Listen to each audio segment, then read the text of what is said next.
Play team. Let's go do it. Let's go do it. It's high school football on the Q92 Sports Network. Presented by Sarshone Auto Group. Football. Catch the fever.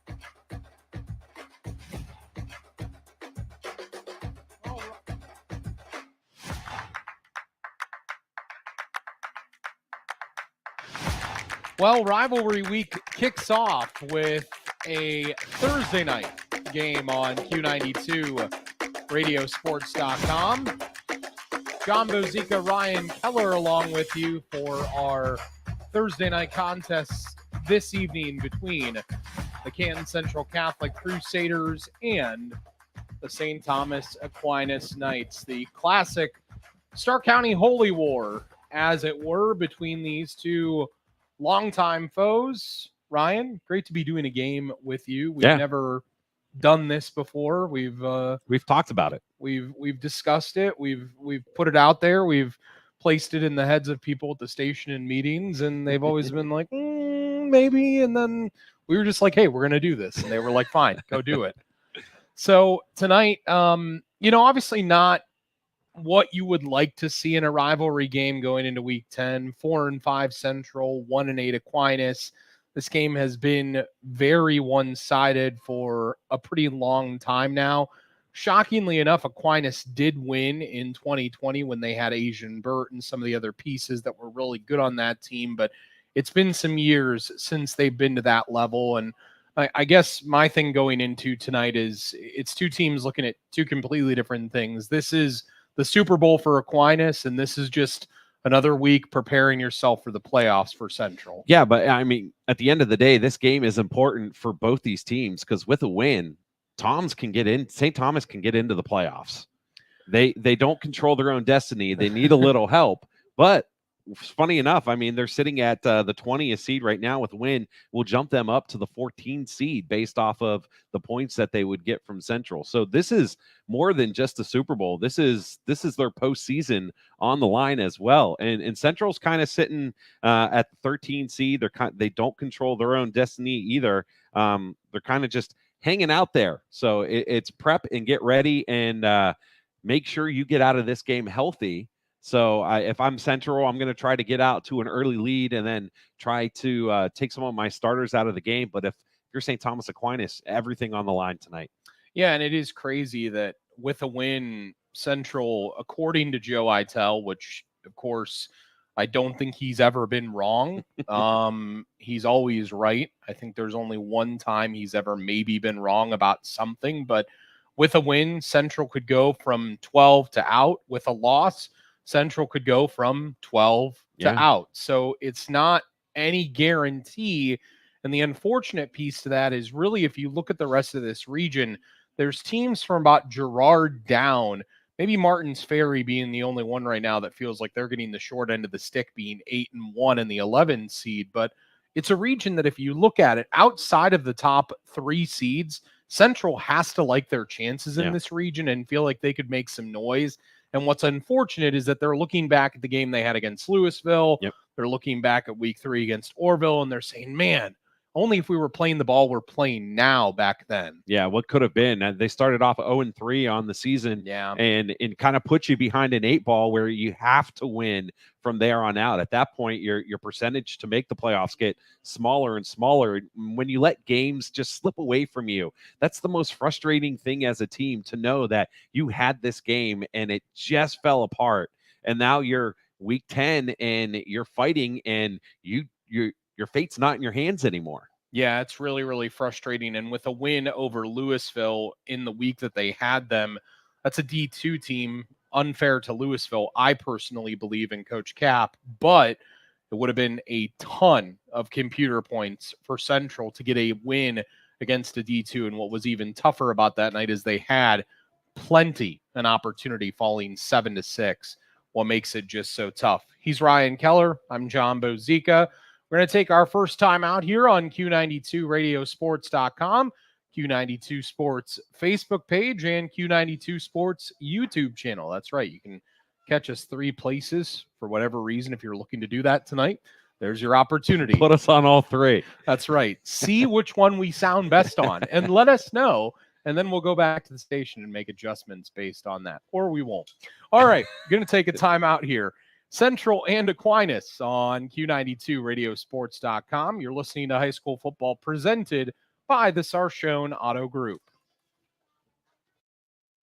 Ohio's fastest growing automotive group with 6 locations in Northeast Ohio, featuring top brands like Chevy, Ford, Ram, Jeep, Dodge, and more. Experience the fast, friendly, no-pressure approach to car buying that makes Sarshone truly different. Visit Sarshone today or see the selection of thousands of new and used vehicles at Sarshone.com. Sarshone Auto Group, an official partner of the Cleveland Browns. Get into SARTA and get SARTA smart. Who rides SARTA? You do. You, your neighbors, coworkers, and the people behind you in line at the grocery store. Our riders are moms, dads, students, retirees, and commuters. To help persons with disabilities, our ProLine countywide service picks them up and takes them direct to their destination. SARTA riders tell us they appreciate all the places we take them and how we help the community. That's how you get SARTA smart. Visit sartaonline.com/smart. Pre-game on Q92 Radiosports.com ahead of tonight's game between Central and Aquinas at Central. And joined by the head coach of Aquinas and Kevin Henderson. Coach, week 10, rivalry week for your guys. Tell me about the excitement in the locker room for this game. Of course, they're excited. They've been talking about it probably sooner than they should have been. But that allowed them to be focused this past week of practice, and we're just ready to get after it. Coach, the growth that you've seen out of these guys this year, getting the win, how much has that meant to the program and meant to these guys in the locker room? Well, it's something to build on. I mean, you always want to win. You can learn when you don't win, but at the same time, winning is a beautiful thing, and you can build on that. A lot of these kids have never experienced that. I've got a couple of seniors that had never experienced a win, and they've still led the football team in an uncommon way. So I'm proud of them, Matai and DJ. But you can always get something positive out of winning, man. That's what it's all about. You play to win. Yeah. I mean, and obviously for these guys tonight, last game of the year, I'm not sure what playoffs look like, but just in terms of how important being in this game tonight and going against their rival is for them, how important do you think that is for this group of seniors? Again, they've talked about it all week. We actually had a pep rally today, and it kind of got, I won't say carried away, but it was exciting and got the kids going a little bit. But didn't have to motivate them this week. So they're ready to go, and we'll see what happens. Last thing for you, look at Central on the other side, just a scouting report on what they do so well. They do everything well, man. That's a trucker coach team. You know they're going to be well coached. You know they're going to be strong. You know they're physical, and they don't make a lot of mistakes. So we have our hands full, but we prepared for it. Coach, thanks for your time. Thank you. Finding the right space to open or relocate your business can mean the difference between success and failure. The real estate professionals at Putman Properties will help find the perfect commercial property to suit your needs. Putman Properties specializes in office, retail, warehouse, manufacturing, investment, and multifamily residential real estate. Looking to sell your commercial real estate? Putman Properties marketing professionals will utilize local, regional, and national networks developed over 30 years to command the highest yield available. Contact Putman Properties at 330-498-4400 or visit them online at putmanproperties.com. RG Drag, Stark County's premier career center, offers programs that prepares its students at the high school level for careers and continued education beyond high school. Upon completion, RG Drag students have an immediate opportunity to obtain a well-paying job in many exciting career fields. We offer everything from culinary, dental assisting, engineering, sports turf and landscape, welding, and so much more. Contact RG Drag to find a program and career that's the perfect fit for you. RG Drag, where careers begin. Sarshone Auto Group is Ohio's fastest growing automotive group with 6 locations in Northeast Ohio, featuring top brands like Chevy, Ford, Ram, Jeep, Dodge, and more. Experience the fast, friendly, no-pressure approach to car buying that makes Sarshone truly different. Visit Sarshone today or see the selection of thousands of new and used vehicles at Sarshone.com. Sarshone Auto Group, an official partner of the Cleveland Browns. Pre-game on Q92 Radiosports.com ahead of tonight's game between Central Catholic and Aquinas at Central, and joined by the head coach of Central and Jeff Lindesmith. And Coach, Week 10 got off to a slow start, 0-3, and really since then 4-2, two tight losses to two pretty good teams. Talk about the growth of this team from Week 1 to now. Yeah, it's a tremendous amount of growth, and that's always been our goal. We want to make sure we get better every week. We're committed for 10 weeks, and we want to get better each week. And we've done that. I'm proud of us. I think our defensive growth has been tremendous. We gave a lot of points up the first 3 games, 3 good teams, but we knew we were better than that. We did some adjustments. The kids kind of bought into some new things we did, which is not easy, because when you put a lot of things and you work all summer long on a particular defense and you change everything, it takes some time, and our kids, they get credit for learning and working at it and getting better. And you're right, we've went on a pretty good run since then. You know, the Louisville game was a tough one for us to lose. Did a lot of good things, just couldn't put it in the end zone. And then last week at Mentor Lake Catholic, we fought like crazy. Might have been one of our best games we played, and still gave up 31 points to a real good team. But and it's just like tonight, we want to make sure we come out and get better. Yeah, I mean, you know, you talk about last week. I watched the game film, and I mean, just watching you guys were in the game with the exception of a couple plays here and there. What did that tell these guys, knowing that the postseason is on the horizon, potentially? Yeah, you're right. But I think it learned how important every play is. And there's a couple opportunities in the first half where we dropped some passes, made a bad read, quarterback-wise, and it's such a thin line when you play really, really good teams of being successful. And I wanted to make sure our kids knew that. You're right there with, number 1 team in Division IV. And you got to make plays when they present themselves, and you don't get second chances sometimes. And they learned that. Coach, just the tradition of tonight. I know maybe not the records that everybody would want, but the importance of this game for both these communities. Yeah, it's a great tradition. And like you said, it's a little bit different at times with our records, but our kids understand. I have a lot of kids that I've coached their fathers when, the bull schools were a lot bigger, and they understand their fathers talk about this game. And these kids know it's our seniors' last chance on the field here against Aquinas. And I've never been to an alumni reunion that my football players didn't talk about the Aquinas game. So I make sure our kids know that. They always do. We'll talk about that when you're around your other graduates someday. You'll probably talk about this. It's a great traditional game, and one you want to go out and play well in. Coach, thanks for your time tonight. You got it. Thank you. Located on West Tuscan, Canton, Harmon's Pub has proudly earned the title of Stark County's #1 bar. This local gem tantalizes taste buds with an impressive array of 18 chicken wing flavors, perfectly paired with an eclectic menu of fresh salads, mouth-watering burgers, and irresistible daily food and drink specials. Thursday nights are legendary for their famous Reuben with fries, all for just $10.99. Whether you're a wing aficionado or a burger enthusiast, Harmon's Pub is the ultimate destination for great food, delightful drinks, and unforgettable experiences. We return back in here on Q92 Radiosports.com. John Bozica, Ryan Keller along with you. And you can also hear us on the Q92 Facebook page, the Q92 Sports Facebook page, and the Q92 YouTube channel as well. The Holy War of Stark County, Canton Central Catholic against St. Thomas Aquinas. You know, Keller, I remember a day, it was just 10 years ago when I was at this game, and I was talking to Trucker about this before the game, and the fence was lined with people 10 deep trying to watch this game. And that's not so much a commentary on the programs or on anything like that, but I think more a comment on high school football, because I don't remember the last time I was at a game that was like that, where the fences were lined 10 deep. Even the game on Saturday in recent years, Massillon and McKinley has been underattended. Yeah. And, outside of Coldwater and Marion local, way out in the west part of the state, I don't know of a game this Friday or Saturday. I mean, Massillon and McKinley will still have like 15,000 people, but it's not what it used to be. No. And I think the last game that I saw that had a massive crowd would have been Green and Massillon a couple years ago in the playoffs,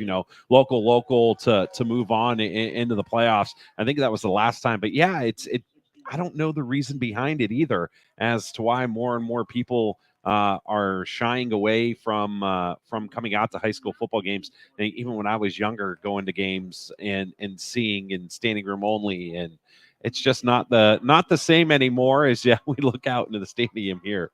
Yeah, I mean, and obviously you grew up playing for Coach Knapp and Warren JFK and Tony Napolet. Those that don't know, one of the all-time greats in Trumbull County history of high school sports. And that was a proud tradition, still is. And out in Trumbull, it's very similar to here in Stark County. Friday nights revolve around the different communities, whether you're going to see a game at JFK or you're going to see a game at Cardinal Mooney or you're going to see a game somewhere else. It's always been exciting. And I don't remember seeing, even in recent years, we did a game when I was at the previous station before this. It was Dalton against JFK, and JFK might have been lucky to have like 100 people there that night. Yeah. And, that's a team that's won state titles. They've been there. They've done that. And it's crazy. And I think school size too is getting smaller and smaller and It smaller. is. So you're going to see less athletes on the field, which in return is going to be less parents, family members, and you just don't see a whole lot of people who are just football fans anymore coming out to games. That is a big thing. I remember when I was in high school, even though I didn't play football, I would remember going to games on a Friday night with my dad, and of course now we do games together every Friday night, and you'd see people wearing their Lettermans from just schools all around the area, hoping to go get a glimpse of the kids that were playing for other teams. And you don't see that anymore. There would have been a time when tonight, Perry, Jackson, all those schools would have been here watching this game, and just not so much that case anymore. Central, the home green uniforms, green pants with the white numbering and lettering and the white helmets. St. Thomas Aquinas sharp uniform. It's a gold top with black pants, black numbering and lettering, and a white trim on that numbering and lettering. Back deep for Aquinas, off to our left, DJ Cross. And to kick it deep for Central, down below us to our right, Elijah Rossetti from the 40. Short squib kick comes to the near side of the field, bounces over the head of an up man from the 15 across the 20 to the 25. And on the return there, Jordan Thomas, the junior, back deep, one of the other return men, and a 1st and 10 for Aquinas under head coach Kevin Henderson on their own 25-yard line. We'll see Gabe Regenball come in at quarterback and see if the junior at 6 foot can help lead things. Also a wrestler on that team at Aquinas as well. Was provided stats by Aquinas, but I would have had to add them each week by week offensively, which was a lot of work. Karan Wynn will be to his right in the shotgun. He gets the handoff on 1st down. Oh, he breaks away from one tackle, rushes out to the right to the 30. Flag is down. He's to the right numbers to the 33-yard line. Did a great job breaking a tackle there and trying to make something out of nothing. Seems stopped dead to rights in the backfield there. And the flag will probably bring back this gain of 8 yards. Yeah, an illegal block in the back on St. Thomas Aquinas. But Wynn did a great job seeing there was nothing going to his left, reversing direction. The penalty came after he had kind of broken free a little bit. So a positive gain negated by the penalty. Yeah, killer on the first play like that. Ball in the right hash, out wide right comes Devontae Harper. That's the boundary. 3 wide receivers to the field, wide left. Wynn remains in the backfield with Regenball. 3 down linemen, Big Johnny Stengel in the middle there. Regenball to throw, left side flat, and sends it for Wynn. Nearly a backwards pass, called incomplete. Linebacker out there in what appears to be Brock Abbott, trying to pick the football up on the 2-yard line and say, can I go in? Yeah, Stengel shot right through the A-gaps, right over the center, and was in the backfield very, very quickly. Regenball had to hurry up and get that out of his hand. I don't think he had a full grip of the football when he went to through that, but they were lucky that it was considered a forward pass. No score, first quarter, 11-20, just 40 seconds elapsed, and a 2nd down and 20 for Aquinas on their own 15. They'll split 2 wide receivers either way and win to the left of the quarterback in Regenball, who's back to throw. He moved early on that snap. He's running left. Berbari, the linebacker, is there. Now Stengel's there, and Stengel brings him down around his own 10-yard line on the left side. Numbers going to be a loss of 3 more, a 3rd and 23 coming up for Aquinas on their own 12. I think we're going to say Stengel a lot here tonight. He kind of towers over the both offensive and defensive lines. He very much stands out, but great pursuit there, following the quarterback and not giving up on the play as he tried to reverse direction, ran right into him, and not a good drive to start the game off for St. Thomas Aquinas. 6'8", 315, headed to Miami of Ohio at the next level. 3rd and 23 for Aquinas on their own 12. Regenball going to hand off here to Wynn, and Wynn simply going to try to get some yardage back, but going to gain something here. Left side hashes, gets to about his own 20-yard line. I'll tell you what, Karan Wynn, the sophomore tailback, has run hard twice on this possession. First time, 8-yard gain called back for an infraction on Aquinas offensively. Second time on a 3rd down, and he picks up 8. And it's 4th and 15 from their own 20. And they will kick this deep to Central, who has 2 safety men back at the 50-yard line. Both Cook and Hunter Boss. So Tyler, Cook, and Boss. Pretty good snap here.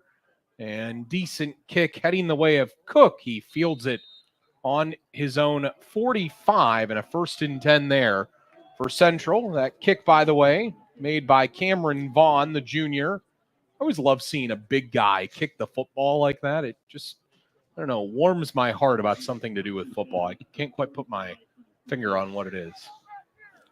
I don't know. It's just something about it. Big guys kicking footballs. It's the Lou Groza effect for me as a Browns fan. 9:40 in the first quarter. 1st and 10 for Central on their own 45. DeRuza in the gun. Spittler to his right. And Luke will get the give on 1st down with a big hole just barreling forward in between the hashes across midfield down to the Aquinas 47. Good for a gain of 8. 2nd and 2 upcoming. Yeah, straightforward, off tackle to the left side. Got a great push from the center guard, and then leading up into that second level, allowing him to pick up 8 and a nice drive or nice play on the first play of the drive. Caleb Peloso Miller comes wide left here. DeRuza on a 2nd and 2 from the Aquinas 47 in the shotgun. And a throw right in the flat. That's Connor Thomas. Thomas, open field, far sideline. Big John Stengel down there blocking. It doesn't matter. Gets past the 20-yard line and near the 15 of Aquinas with a flag down. We're going to have to see where his foot went out. It was the 18-yard line. Simple screen into the right side flat, a swing pass. And is it going to be coming back? Yeah, it looks like it's going to be against Canton Central Catholic. That flag came from way behind the play as well. It's probably one of those unnecessary penalties. It's kind of crazy. I mean, Thomas caught that, had blocking. What I want to know is how John Stengel, the right tackle, found his way 40 yards down the field. He's also a basketball star, outstanding post as a junior last year, and hopefully the footwork only getting better for him. And he's got a mate next to him, by the way, Dane Ostertag, who's 6'3" and 320. It's over 700 pounds of weight almost. 1st and 10 now from the Aquinas 33, running left on the jet sweep out of the shotgun. Hunter Boss, and he gets down to the 20 on the left side. Numbers for a gain of 13. 8:50 first quarter. And Central now to the RG Dreg red zone to the Aquinas 20-yard line with a new set of sticks. Yeah, their offensive line's doing just a really good job of getting off the ball before St. Thomas is. And when you do that, you kind of get that step, and it gives your linemen an opportunity to zone block and bleed off into that second level. 8:40 in the first quarter. That clock is running. 1st and 10 for Central on the left hash. On the Aquinas 20, handoff, jet sweep. Thomas, left numbers 10, 5, touchdown. 20 yards on his way to pay dirt. And Connor Thomas finds the end zone for the 14th time this season. 8:27 in the opening quarter. 6-0 Central. Perfect drive to begin the game. Yeah, outside of the first play where they ran off tackle to the left, everything was to the perimeter. They're giving their speedy guys an opportunity to get outside and then read the field and cut back. He did a great job there cutting back into the left side, being the side that he started on, and taking it into the end zone. Rossetti to attempt the extra point now. And we'll see if he can knock this through and make it 7-0. Elijah, the sophomore. Oh, awkward snap and tough to put down there for the holder, which was Thomas Grisey. And he really didn't have a good chance at it. So it remains 6-0 Central. 8:27 first quarter. Going to take a timeout. You're listening to High School Football presented by the Sarshone Auto Group. By choosing Life Care Family Health and Dental in Canton as your medical home, you'll have access to a variety of integrated health services, including dental, vision, women's health, children's health, and behavioral health. Life Care's goal is to provide comprehensive and coordinated medical care to maximize health outcomes for you and your family. If you are sick, we have same-day appointments for our current patients. For information on how to become a new patient, visit lifecarefhoc.org. At Life Care Family Health and Dental, you will never get turned away. And welcome back to Canton Central Catholic. Crusaders on the board first. 20-yard run by Thomas. Drive took 55 yards, 1 minute and 13 seconds off the clock. Extra point, no good. Central leads 6-0. Rossetti to kick this deep again and field it again. Same return man, Jordan Thomas, on the right numbers, this time from his own 20.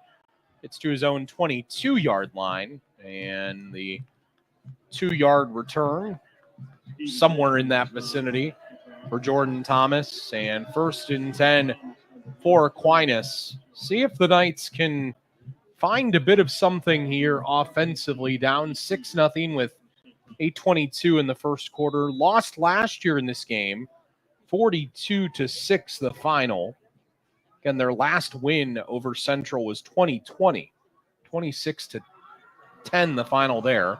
1st and 10, Regenball gives off to Wynn. And again, Wynn, he's very shifty. Very shifty. Runs in between the hashes for a gain of 4.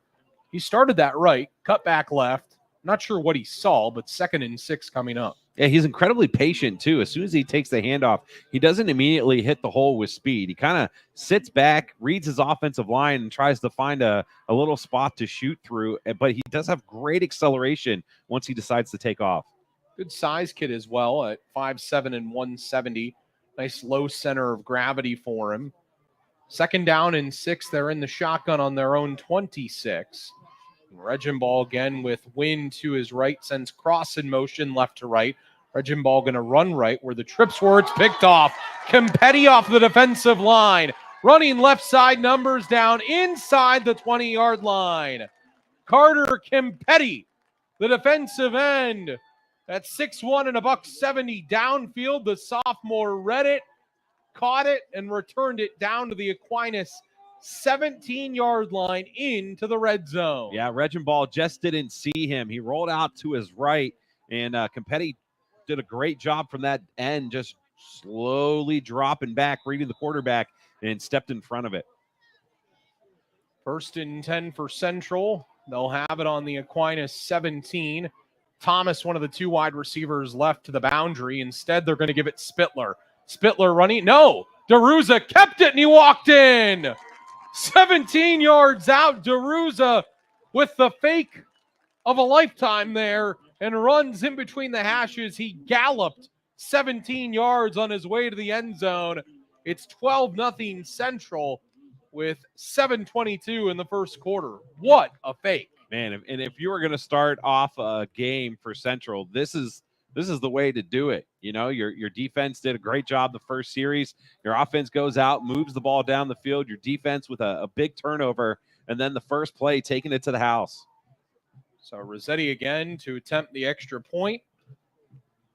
Out of the hold of Grisey, see if this combination is better. High snap, but he puts it down, and the kick by Rossetti is up and good. So better that time. 7:22 in the first quarter.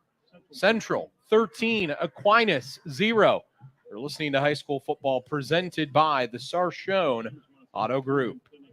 Buying a home is one of the biggest investments you will make in your lifetime. And for some, it's the very first time. You are going to want the guidance of someone with experience, integrity, and successful results. Joanna Belden with Howard Hanna Real Estate Services has proven time and time again that she is that someone. Working with the Belden Group of Joanna Belden and Cindy Aaronhall with over 29 years of combined experience and over $21 million in volume sold in 2023, you can feel confident knowing that you are in the best of hands. Call Joanna at 330-309-2343 or Cindy Aaronhall at 330-268-5063 or find them both at howardhanna.com.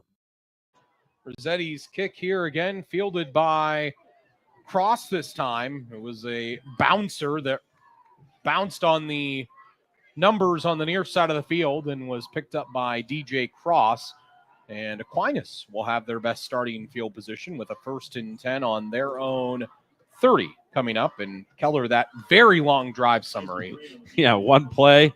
I didn't get the seconds. It's probably like 4 seconds. 17-yard run from DeRuza, 13-0 Central over St. Thomas.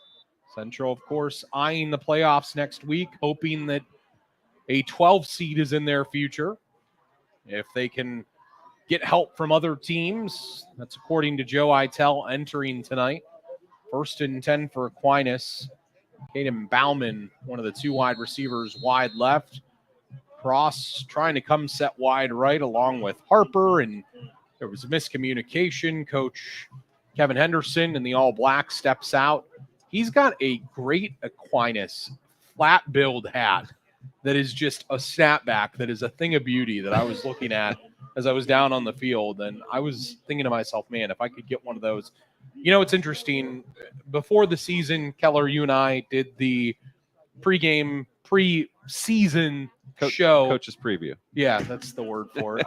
My brain is in 1,000 places right now. I feel ya. We did the coach's preview at St. Hidalgo Greek Orthodox Church. And in talking to him that night, obviously getting a win was so big for Aquinas. And for them to do that this year, I don't know if you've ever been part of a sports team that like needed something like that, but I guess I'm wondering, asking you, what's it like, that feeling to maybe get that and get off of the schneid, if you will? Oh, it's euphoric. Like, it feels so good. And it goes to show that all that hard work that you put into it actually paid off. And, you know, they talked about the weight room when we talked to Coach at the beginning of the year, and, you know, all that work comes to fruition.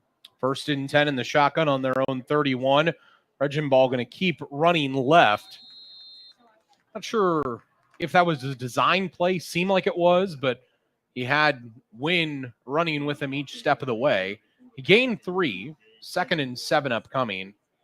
It ran to the side of the field where they had just 1 wide receiver blocking. I was kind of surprised they didn't run that to the trip side of the field. Yeah, that was a designed option play. He was definitely going to option that out. The defensive end kind of played in between, and Regenball decided just to tuck it and take it himself. 2nd and 7 for Aquinas on their own 34. Regenball gets the play from the sideline, checks to his play sheet that's strapped to his left hand, and now he's back to throw, fires middle, it's picked off again. Left side numbers, could be a pick 6. Tyler Cook comes up and makes the interception. The safety sitting there on the 40 of Aquinas was all alone. Regenball did not see him, and he returns it down to the Aquinas 21-yard line for a 1st and 10, again for the Crusaders. Yeah, the linebacker they had on that slot receiver started to creep in and blitzed right at the last second, forcing them to get rid of that one again too early. And Central with 2 picks here early on. So 1st and 10 on the Aquinas 21. DeRuza going to throw left here. Caleb Peloso Miller, left side numbers. Lost his footing on the field there. Classic example of just trying to do too much too quickly, and still gains 5 on that little screen pass, I guess swing pass, whatever you want to call it, left.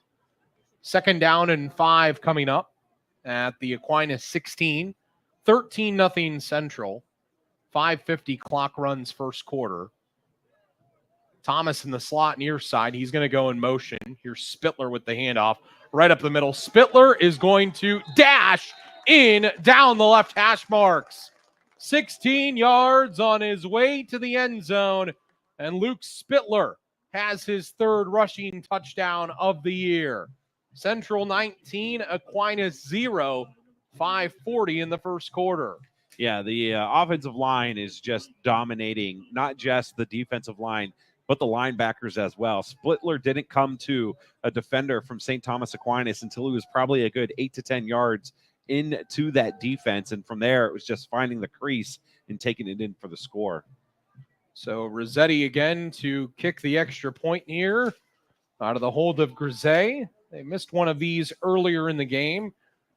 High snap, again put down. They've had troubles with that snap every time, and Rossetti able to punch it through the uprights for the extra point. So 5:40 first quarter. Central in command so far, up 20-0 over Aquinas. We'll take this timeout. Did you know in 1885, Frank and Charles Menches invented the hamburger at the Erie County Fair in Hamburg, New York? Today, Menches continues their legacy with the same ingredients to make their burgers fresh every day and never frozen. Stop in at Menches downtown Massillon and in Canton on West Tusk for Burger Day every Wednesday and get $3 off all burgers.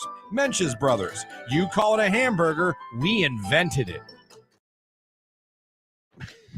5:40 in the first quarter, Central 20, Aquinas 0. And Keller, we have another drive summary. Yeah, 21-yard drive capped off by a 16-yard run from Spittler, taking a minute 22 off the clock.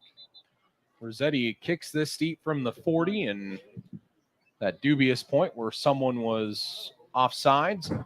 Sarda scoreboard, by the way, it's 20-0 Central. Get that nice little mention in for our great sponsor in Sarda. Of the Paramount Elite player of the game following tonight's broadcast. Paramount Elite for all of your general contracting and home restoration needs.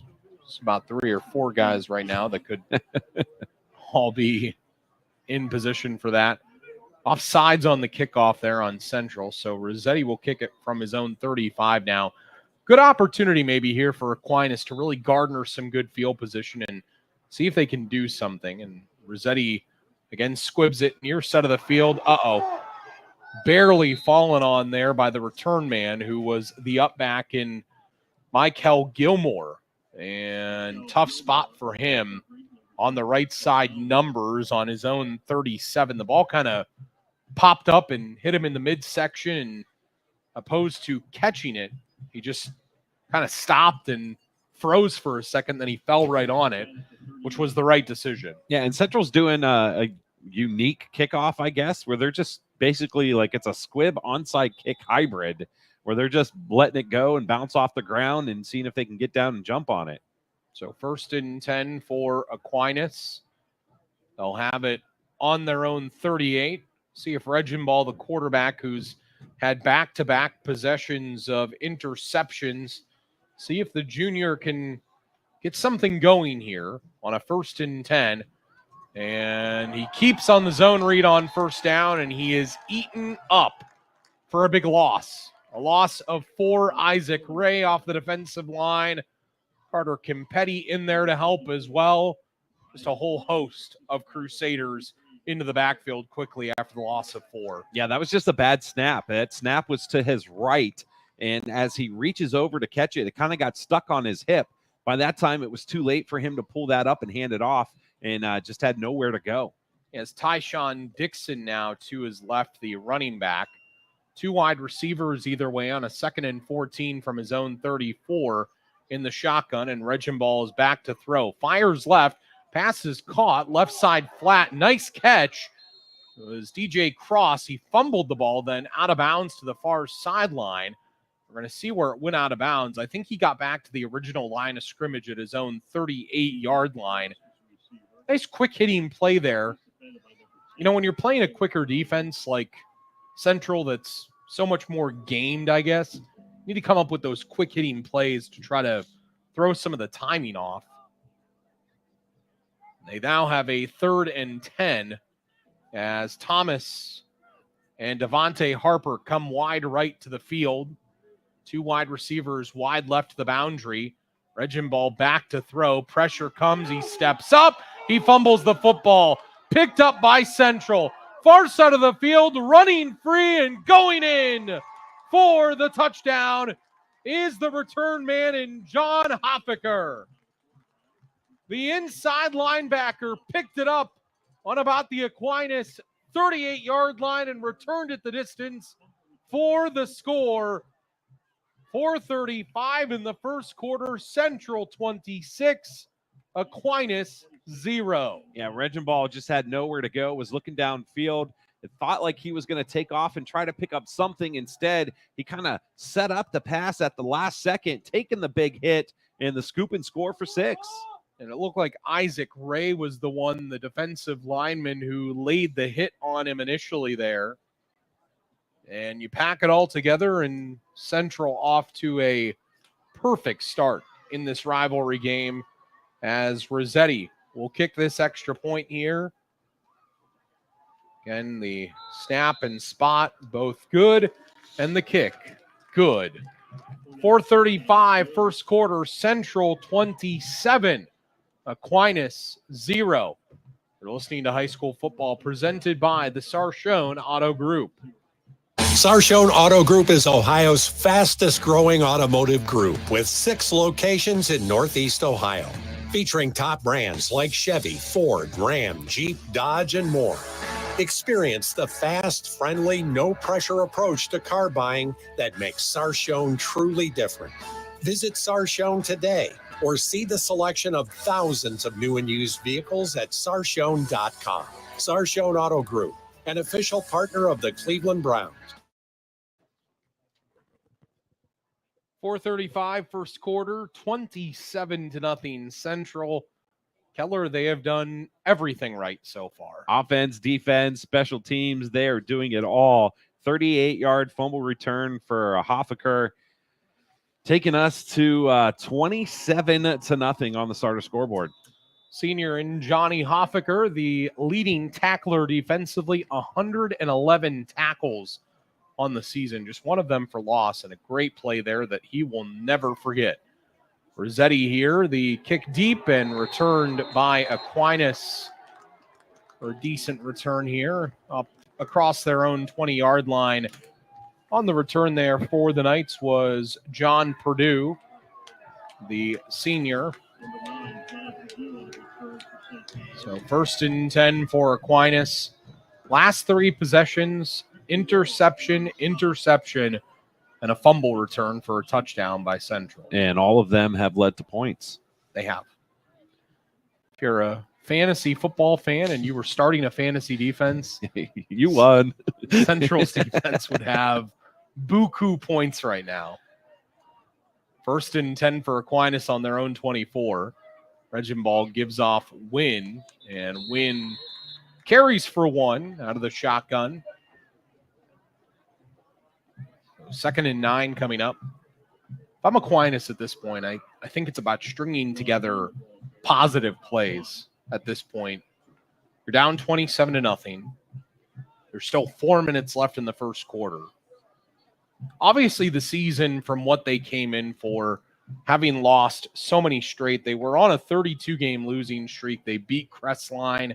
They got the monkey off the back this year, but now it's about reaching that next level, being competitive again in a game like this. 2nd and 9 for Aquinas on their own 25. Reginball rolls right to throw, fires right sideline, and it's over the head of his intended target in DJ Cross running the out. There were 3 wide receivers in the same 5-yard vicinity there, up on his own 35. Brings up a 3rd and 9 for Aquinas on their own 25. And Reginball rolled out to his right, and he ran right to Isaac Ray, the defensive end for Central. And instead of like kind of checking up and regaining yourself and using your right tackle to block, he continued to run towards him and then just kind of threw that on the run. So a 3rd and 9 for Aquinas, 3:40 in the first quarter, down 27-0. Regenball throws middle, nearly picked off. On the Aquinas 40, it was Tyler Cook, the safety, who almost had his second INT of the game. And you can thank DJ Cross for St. Thomas for that. He did a good job of playing defender there towards the end of that play because Cook had that one and he had room to go. And Cross came over and kind of ripped that out right at the last second. So Cameron Vaughn will kick this deep now. And Cook and Boss will be back deep to field it for Central, heading the way of Cook. He's going to watch it bounce and get past him, past the 40, past the 35 of Central, and downed on the 33 of Central. 3:25 first quarter, Central 27, Aquinas 0. And Central with another possession here. Been very impressed with Tyler Cook so far, the safety, a junior. Really looking like he's coming into his own. Entered the game with just one interception. He seems to be a ball-hawking safety middle of the field. So 1st and 10 for Central. Thomas and Peterson come wide left to the field. Man in motion was Thomas. Here's Spittler. Spittler, the big tailback with rumbling room. Across midfield to the 40 of Aquinas. To the 35 and pushed out of bounds. Far sideline inside the 35 to the 34. That's just hard-nosed running right there. Trying to get lower than your defender and then using that to bounce off. He kept those legs going. He even adjusted the helmet mid-run because it got skewed and then just kept doing what he needed to do to pick up the big gain. John, what's crazy is Central's up 27-0. That was their 8th offensive play. Wow. Dominating performance so far. They did have the scoop and score by Hoffaker, the linebacker, for the 1 touchdown. They have a 1st and 10 now on the Aquinas 34 in the shotgun. Thomas in motion. Gets the handoff, jet sweep, running right. Thomas right sideline, spins around, down inside the 25, near the 15-yard line. Right along the right sideline, the Aquinas sideline. Gains 17 more, down to the Aquinas 17-yard line into the RG Dreg red zone. Yeah, their offense is doing a great job of they'll run inside and try to suck those defenders in there. And then as soon as they do, they go to that perimeter style jet sweep, little quarterback toss so it counts as a pass kind of thing, and get into the perimeter. So they're keeping St. Thomas's defense guessing here. 2 wide receivers come left, 2 go right. Thomas, the slot man, wide left, man in motion, far side of the plate to the near side. This is Boss running middle of the field. Inside the 5 runs Hunter Boss down to the 4. Was a 1st and 10 from the 16, and he picks up 12 into a deeper point of the RG Dreg red zone. And it's a 1st and goal from the 4. Yeah, those kind of plays help too. When you're able to get your backside guard and tackle to pull, your guard kicks out, your tackle leads up through that hole and then is looking for anybody with the opposite jersey to block. And then you've got backs who are able to read that and pick up positive yards after. Boss and Peterson go wide right. Thomas and Peloso Miller come wide left. It's right in between the hashes. Thomas in motion, 1st and goal from the 4. Thomas darts in down the right hashes. A little 4-yard walk in the park into the end zone for Connor Thomas. And with 1:22 in the first quarter, Central has Larry Bird's number on the scoreboard, 33-0. They lead Aquinas. Yeah, just they went back to the same play. St. Thomas Aquinas hasn't been able to stop it. A little jet sweep action, letting your backside guard and tackle lead block, and a nice, easy 4-yard run for Central. Rossetti's extra point out of the hold of Grisey. I feel like we've said this about 4 times before now. High snap, put down, kick up, kick, good. So, 1:22 first quarter, Central 34, Aquinas 0. You're listening to High School Football presented by the Sarshone Auto Group. Get into SARTA and get SARTA smart. Sure, we're all about Stark County, but did you know we have express fixed routes to Akron and Cleveland? Just take Route 81, that's Akron, or Route 4 to Cleveland. Shop, eat, sightsee, catch a game, or visit that other Hall of Fame. We also take veterans to their Wade Park appointments for free. Plan your next trip to Akron or Cleveland, and SARTA will get you there. That's how you get into SARTA and get SARTA smart. Visit sartaonline.com/smart. 122 first quarter, Central 34, Aquinas 0. You're listening to High School Football presented by the Sarshone Auto Group, and Keller, the longest drive for Central happened right there. Yeah, they started off at the 33-yard line, took 2:03 off the clock, 4-play drive, 4-yard touchdown run from Thomas. Rossetti's kick deep here. Heads towards the near side of the field from the 9-yard line. Oh, what a hit. Returning there from his own 9-yard line. It was James Babb, the freshman, and Isaac Ray. Talked about 80s basketball a moment ago with Larry Bird. That looked like Kurt Rambis and Kevin McHale. The clothesline there by Isaac Ray. Yeah, late flag came in, too, from the side judge. Right at the 20-yard line. I'm not sure if they're going to call some sort of... sideline warning. Okay. Which, if anyone's ever done a football game with me, which this is your first time, you would know that sideline warning. No, it was unsportsmanlike conduct. Oh, it looked like he went like this. That's what I thought he did, too. It looked like head official Ron DeCellis tonight. Longtime official in the area. So 15 yards and a 1st and 10 for Aquinas on their own 35.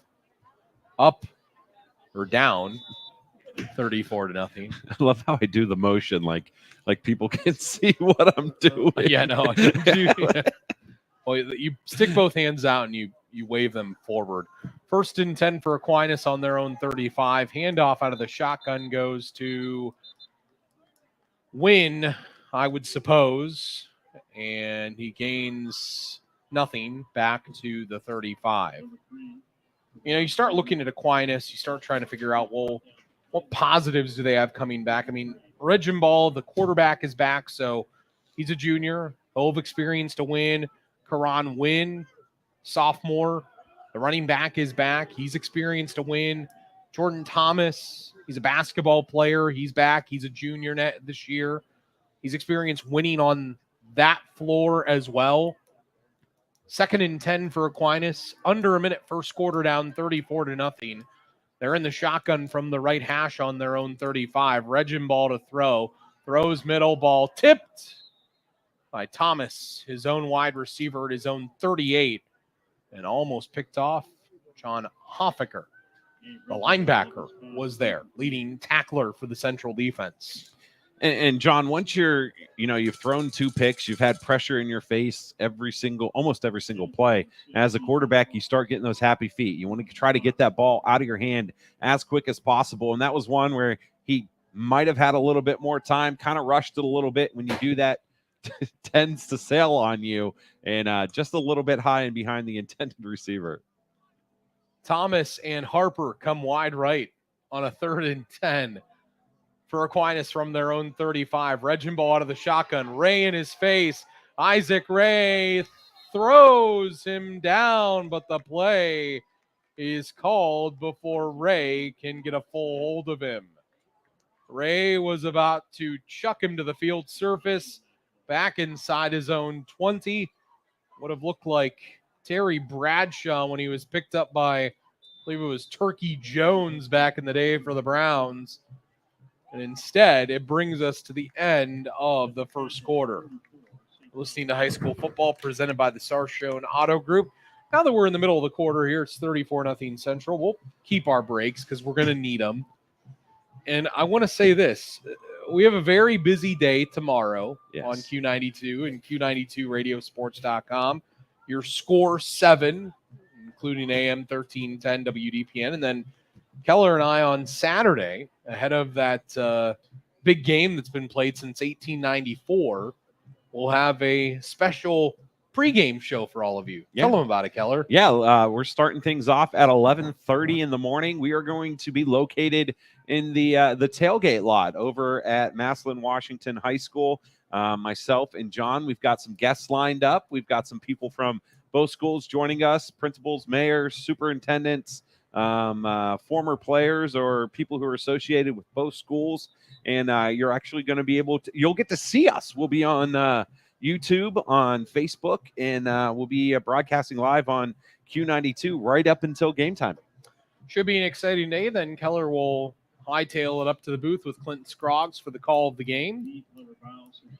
Brian Beatty, our normal color guy, not able to make it on Saturday. He'll be with Clinton, though, Friday for the Hoover-Jackson game. Man, that's a big one in the Federal League. 4th and long here for Aquinas from their own 26. Punt here by Vaughn. And Tyler Cook thought about fielding it for Central on his own 37, but he only thought about it. He didn't actually touch it. It's a 1st and 10 for Central on their own 32, their second longest field of the day. And we're going to see the backup quarterback into the game in Brock Berkwin, the freshman. Expectations high for this young man. Son of former Canton South legend on the basketball floor, Ronnie Berkwin. 1st and 10 for Central on their own 32. They're in the shotgun. Thomas in motion. Here's a give to Spittler. Luke Spittler. Pun intended, spits through the line for a gain of 8 to his own 40.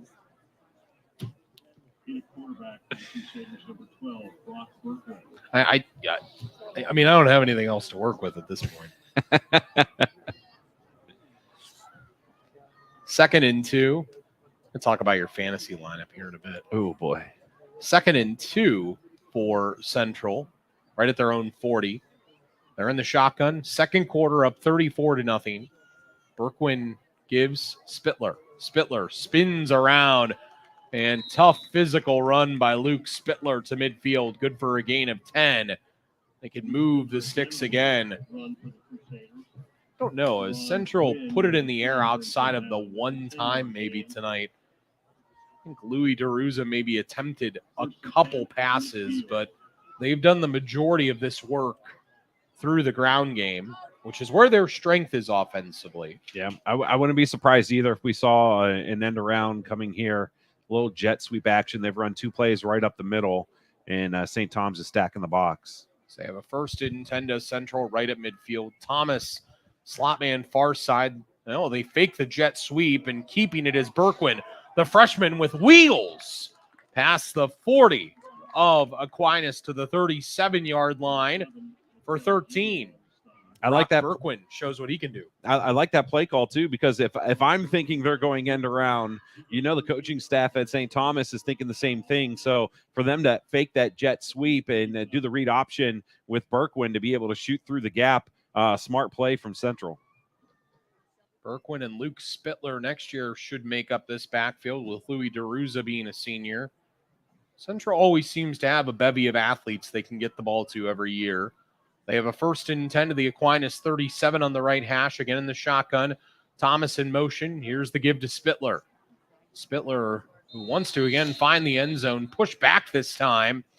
First time that he's been stopped after a decent gain. And give credit where it's due. Michael Gilmore, the senior in the middle of the defense there. The linebacker, the one who made the tackle. But after just a gain of 4, it brings up a 2nd down and 6. Yeah, Gilmore showed blitz at the beginning of that play, too, right to where Central was going to run, and he made contact with Spittler right at the line of scrimmage, but that 6'1", 195 frame just drug him forward for 4. Connor Thomas, the lone wide receiver, wide left. That's the field on a 2nd and 6 from the Aquinas 33. Thomas in motion. Jet sweep, running right, all types of blocking. Thomas right sideline, right side numbers, tried to cut it up and in at the 15 and lost his footing near the 10-yard line. Still managed to pick up a nice chunk of yardage, a gain of 17 down to the Aquinas 15, and play is coming back. Yeah, that was a touchdown saving tackle on the play by Tyshawn Dixon, who just tripped him up by the foot. It is coming back on the penalty for a hold. But Dixon did a good job of just reaching out and catching the shoestring. I was impressed with Connor Thomas. We saw him one other time earlier this year. George and I did against Louisville. Very impressive in that game. And, man, you really think back, as we had talked about in the pregame, Keller, to Central had what they're playing with now earlier in the year. They're playing some really good football late here in the year. They would finish 5-2 after starting 0-3 with a win here tonight. They're up 34-0. They now have a 2nd and 12 on the Aquinas 39 in the shotgun. Here's Thomas again. Thomas running right past the 25 on the right side hashes to the 22 of Aquinas. That's good for 17. Good for a first down. So he gained 17 on the previous play, was brought back for a hold. He says, okay, I'll do it again. Yeah, what I like about that play design, too, is when that backside tackle loops around, it gives the jet sweep running back an opportunity to either cut it back in or to extend it outside, depending on where the blocker takes the defender. Peterson goes wide left. He's the lone wide receiver there. Trips right. Throw right here. This is in the flat. It goes Thomas. Right sideline. 10-5. Touchdown.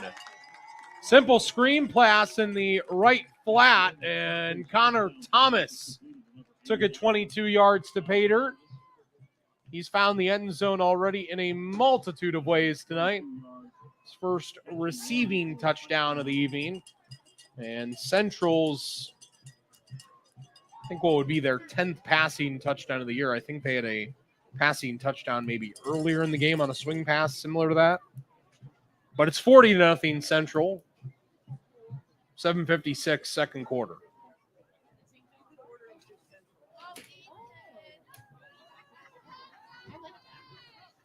Zetti's extra point out of the hold of Cruzet. It's up and good. 7:56 in the second quarter. We're again going to probably keep it here. We don't really have many breaks yet to work with. Got to have halftime spots. Got to have spots for the post game. You gotta do those things. Hey, gives us a chance to tell you that you can stay tuned for the Paramount Elite Player of the Game following tonight's broadcast. Paramount Elite for all of your general contracting and home restoration needs. Just going out on a limb here, but if I had to make a choice at this point, probably Connor Thomas. Maybe John Hoffaker. Yeah, Thomas has 3 touchdowns here today. 4-yard run, the 22-yard receiving, and then a 55-yard run to open up the scoring for Central. That last drive, 6 plays, 3 minutes and 55 seconds, 68 total yards, capped off with the 22-yard reception from Thomas. And what I like to see from Central, too, is, we talked about the offensive line blocking. Their receivers on the perimeter have been doing an amazing job letting their guys get further downfield. Rossetti kicks this here to an open space, and Thomas going to field it for Aquinas from his own 15 and ran into a brick wall, a green brick wall of Crusaders at his own 20-yard line. So 1st and 10 for Aquinas at their own 20. 7-yard return. Final score last year was 42-6 Central. It's 41-0 now. 7:51 in the second quarter.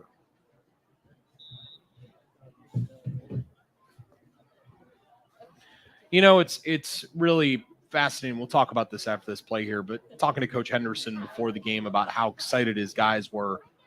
1st and 10 on their own 20. Handoff. Regenball goes to win and no gain. Said they almost thought about it maybe too much this year, and obviously that's probably to be expected. It's a rivalry game. They were really fired up before the game down on the field. You could see it. The excitement was truly palpable for them. I just think it's tough. I mean, you've got a team in Aquinas that is trying to catch up in the weight room, and that is the hardest thing about taking that next jump. You can see it on the field, Keller. It's not that Aquinas doesn't have talented guys. They have a 2nd and 10 on their own 20. Shotgun throw left, and it's incomplete. Great pass break up there by Hunter Boss on the 20-yard line. Thomas, the intended target for Aquinas on the cross. But when you're in that position where the weight room is behind, there's not much you can do in that year to catch up. No. You just have to take your lumps again and hope that the little thing you've built this year builds again going into next year. Yeah, and they've been rebuilding. You know, they were in the playoffs a couple years ago and lost some guys, and ever since then they've been trying to rebuild that program. New coach. They had a couple new coaches in a couple different years, so you know the new system and everything just takes time. 3rd down play here, pass left sideline, picked off on the left sideline. Braylon Tabellion, the one who came away with it, the DB. Regenball's 3rd interception thrown in the first half was a 3rd and 10 from his own 20, and he reared back to throw and threw it to a spot, and Tabellion picked it off on the Aquinas 35 and dashed forward to the 34 on the return. 1st and 10 for Central coming up at the Aquinas 34. Yeah, just had pressure in his face when he dropped back to throw, and he was kind of falling off that back foot and just trying to get as much underneath it as he could. Unfortunately, just fell short for St. Tom's and positively for Central. You know, your safeties have been having a field day back there with another interception. Boss and Scott come wide right. Tabellion and Peloso Miller wide left on a 1st and 10 from the Aquinas 34. Berkwin in the gun with Spittler to his right, and Aquinas showing blitz. Here's a handoff to Luke Spittler, and Spittler going to gain a couple here. He gets 3 down to the 31-yard line of Aquinas. Almost all primarily backups in now up front for Central as well. The only, well, no, not even Dane Ostertag is still in there. Both Ostertag and John Stengel have seemed to have taken their last snap. Probably Louis DeRuza as well. Maybe Connor Thomas at this point too. Got to keep guys healthy for the playoffs. It's a 2nd and 7 for Central at the Aquinas 31, up 41-0. They're in the shotgun. Handoff, Spittler. Spittler, middle of the field, dragging tacklers inside the 20. Down to the 17-yard line to the 16 for a gain of 15 yards. 1st and 10 in the RG Dreg red zone. Yeah, a lot of that is just individual will at that point too. Spittler getting to the 2nd level, and he runs low for being 6'1", 195. He brings that pad level down, and that generates that more power in your legs, and he's just able to continue to run and drag defenders along with him. So 1st and 10 in the RG Dreg red zone. Sarda scoreboard reads Central 41, Aquinas nothing. They're looking to add to it in the 2nd quarter. More than halfway gone. They're in the shotgun in between the hashes on the 16. Man in motion, Berkwin keeps it. Brock Berkwin, the freshman. Fleet of foot running in between the hashes. Pile pushing forward inside the 5, down to the 4-yard line. A gain of 12 on a play that should have been a gain of 8. And that's just pure will and pure talent up front, hoping for more if you're Central. Yeah, and this starts with Berkwin too. Off that read, you know, for a freshman to have that kind of vision, as soon as he pulled that and decided he was going to take off, he had a defender right in his face and was able to put a little move on him and get into that 2nd level. So you don't really see that a lot from freshmen to have that field vision. Scott comes wide right. Inside of him in the slot is Boss, and it's a 1st and goal from the 4 for Central. Berkwin in the gun. Handoff Spittler. Spittler bounces off of one, bounces off of another, and goes in. A 4-yard touchdown run for Luke Spittler, the junior tailback finds the end zone yet again this evening. And with 4:31 in the second quarter, it's Central 47 and Aquinas 0. The Crusaders came in with something to prove tonight. Yeah, just a great push from that offensive line and good visions from Spittler after he hit some resistance to be able to bounce off that and get it into the end zone for the score. Rossetti's extra point on the way here. Again, Grise with the hold. Good snap, good spot. That's the best that execution has been all night. It's 48-0 now. Central. 4:31 second quarter. Going to take a timeout. Listening to high school football presented by the Sarshone Auto Group. We'll take this timeout. Reminder, coming up is our Putman Properties halftime show. Here's a word from them. Finding the right space to open or relocate your business can mean the difference between success and failure. The real estate professionals at Putman Properties will help find the perfect commercial property to suit your needs. Putman Properties specializes in office, retail, warehouse, manufacturing, investment, and multifamily residential real estate. Looking to sell your commercial real estate? Putman Properties marketing professionals will utilize local, regional, and national networks developed over 30 years to command the highest yield available. Contact Putman Properties at 330-498-4400 or visit them online at putmanproperties.com. 4:31 in the second quarter. Central 48 and Aquinas 0. Get the drive summary here in a minute. Rossetti kicks this deep and heads the way of Cross. Cross from the 12 for Aquinas across the 20 on the near side of the field and gets up to his own 23-yard line. 1st and 10 there for Aquinas. Yeah. 4-yard run by Luke Spittler. 4 plays, 2 minutes and 25 seconds on that drive. Might be the longest drive they've had tonight. They had a 6-play drive the last time they had the ball. Wow. 1st and 10 for Aquinas. It is a running clock, by the way, now. They've started that early with it being 48-0 here in the second quarter. Aquinas with a 1st and 10 on their own 23. Regenball in the gun.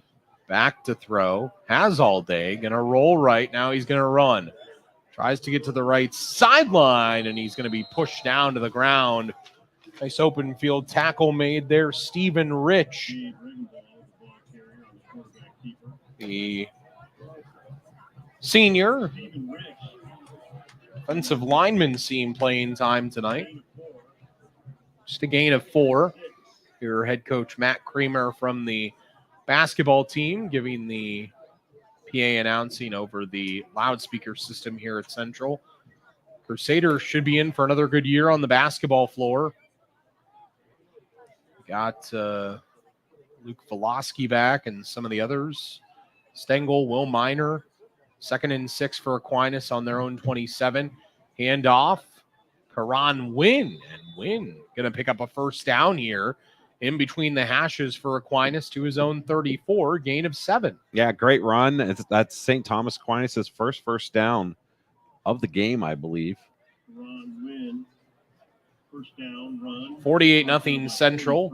1st and 10 for Aquinas on their own 34 with 2:55 in the second quarter. You know, Aquinas, such a proud program too. State championship under head coach Jack Rose back in 1984. Not that long ago, playing meaningful playoff games going into week 11 and 12. And program will get back there. It'll be just a matter of time. 1st and 10 for Aquinas on their own 34. Here's Wynn getting the handoff. Breaks 1 tackle and keeps his footing. And then he's brought down by Aiden Wagner, the 2nd tackler who came in there. Offensive lineman, a sophomore. This isn't good for St. Tom's. Yeah, Karan Wynn down and injured on the field.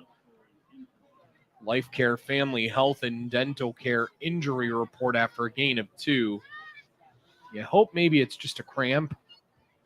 You kind of feel like, too, if he's able to just get a little bit of space He's got that quick, elusive nature. If he's one-on-one, I would not want to try to tackle him. He hasn't had that opportunity, though. They've been running him inside, and he's been trying to find little gaps to shoot through. I'd really like to see what he can do in some open space. Yeah, I mean, I really think the biggest thing, and we kind of talked about this earlier, Keller, with the injury time out on the field. 2:13 second quarter, Central 48, Aquinas 0. The biggest thing is that, and I thought this was funny. I was talking to Coach Henderson before the game, and he looked at me and he said, hey, what can you do to get a couple of those Central linemen to come over to Aquinas? And he said, number 70 looks pretty good, talking about John Stengel.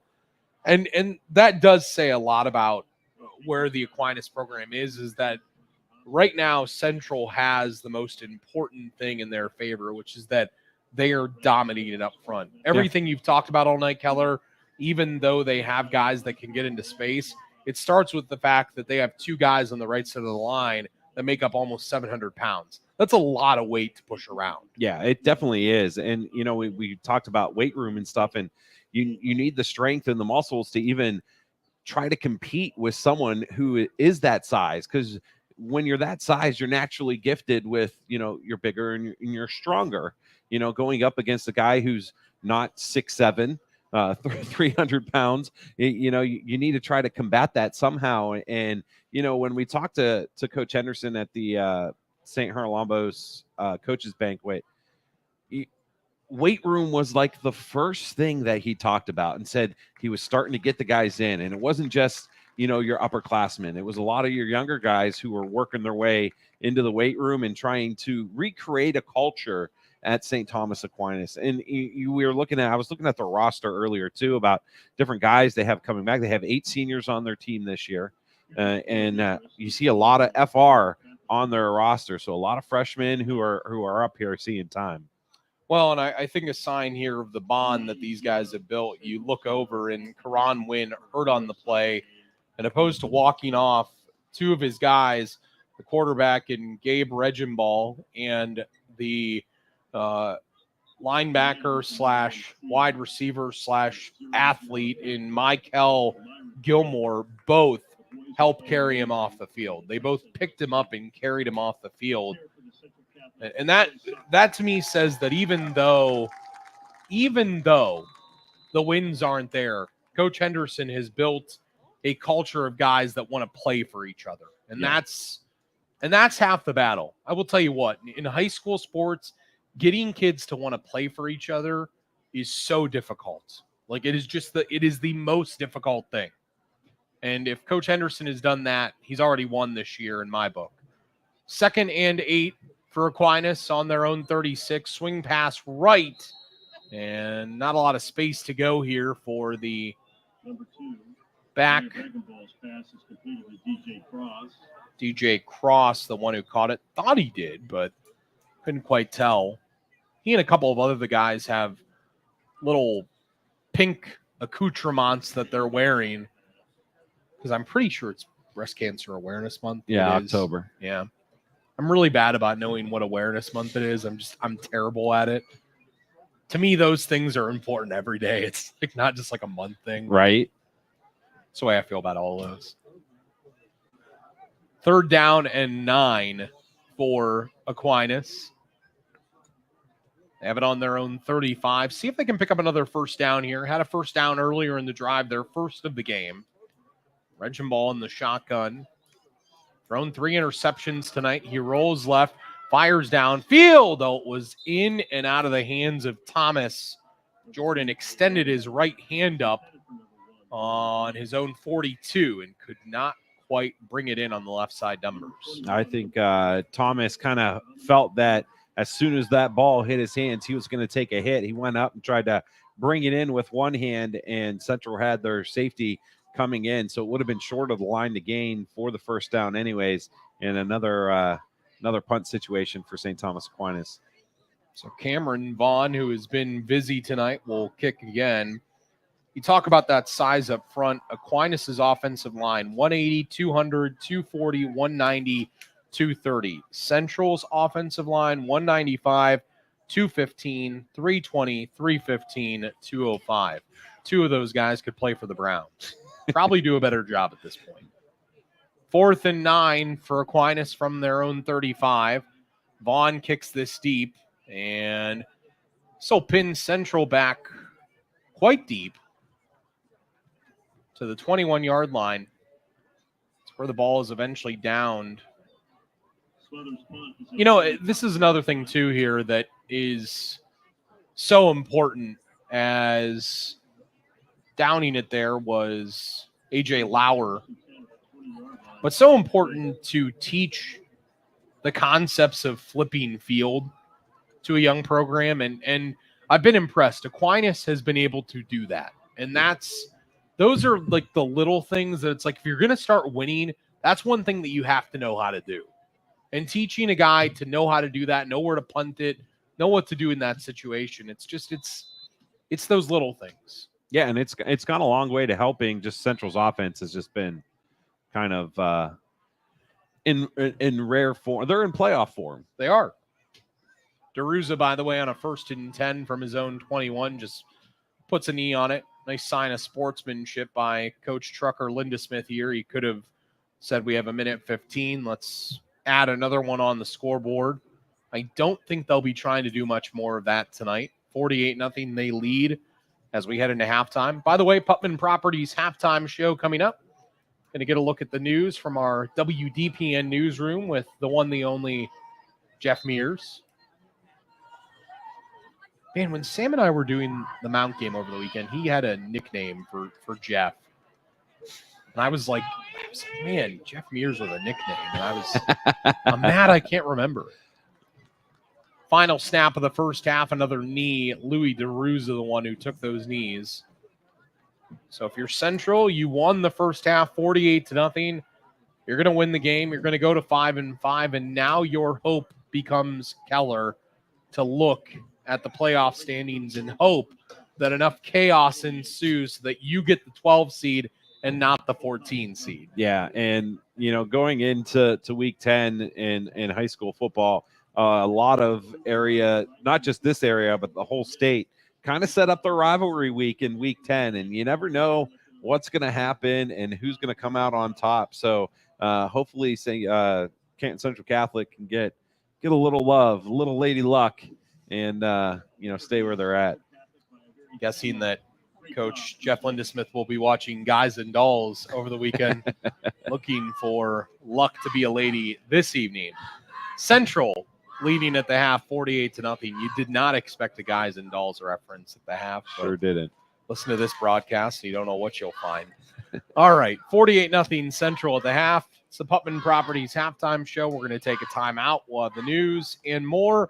Get a look at our highlights from the first half when we come back, and Keller and I will get you set for what's going to happen tomorrow on Q92 and Saturday on Q92 as well. Get halftime score. Central 48, Aquinas 0. We will be back in a bit. RG Drag, Stark County's premier career center, offers programs that prepares its students at the high school level for careers and continued education beyond high school. Upon completion, RG Drag students have an immediate opportunity to obtain a well-paying job in many exciting career fields. We offer everything from culinary, dental assisting, engineering, sports turf and landscape, welding, and so much more. Contact RG Drag to find a program and career that's the perfect fit for you. RG Drag, where careers begin.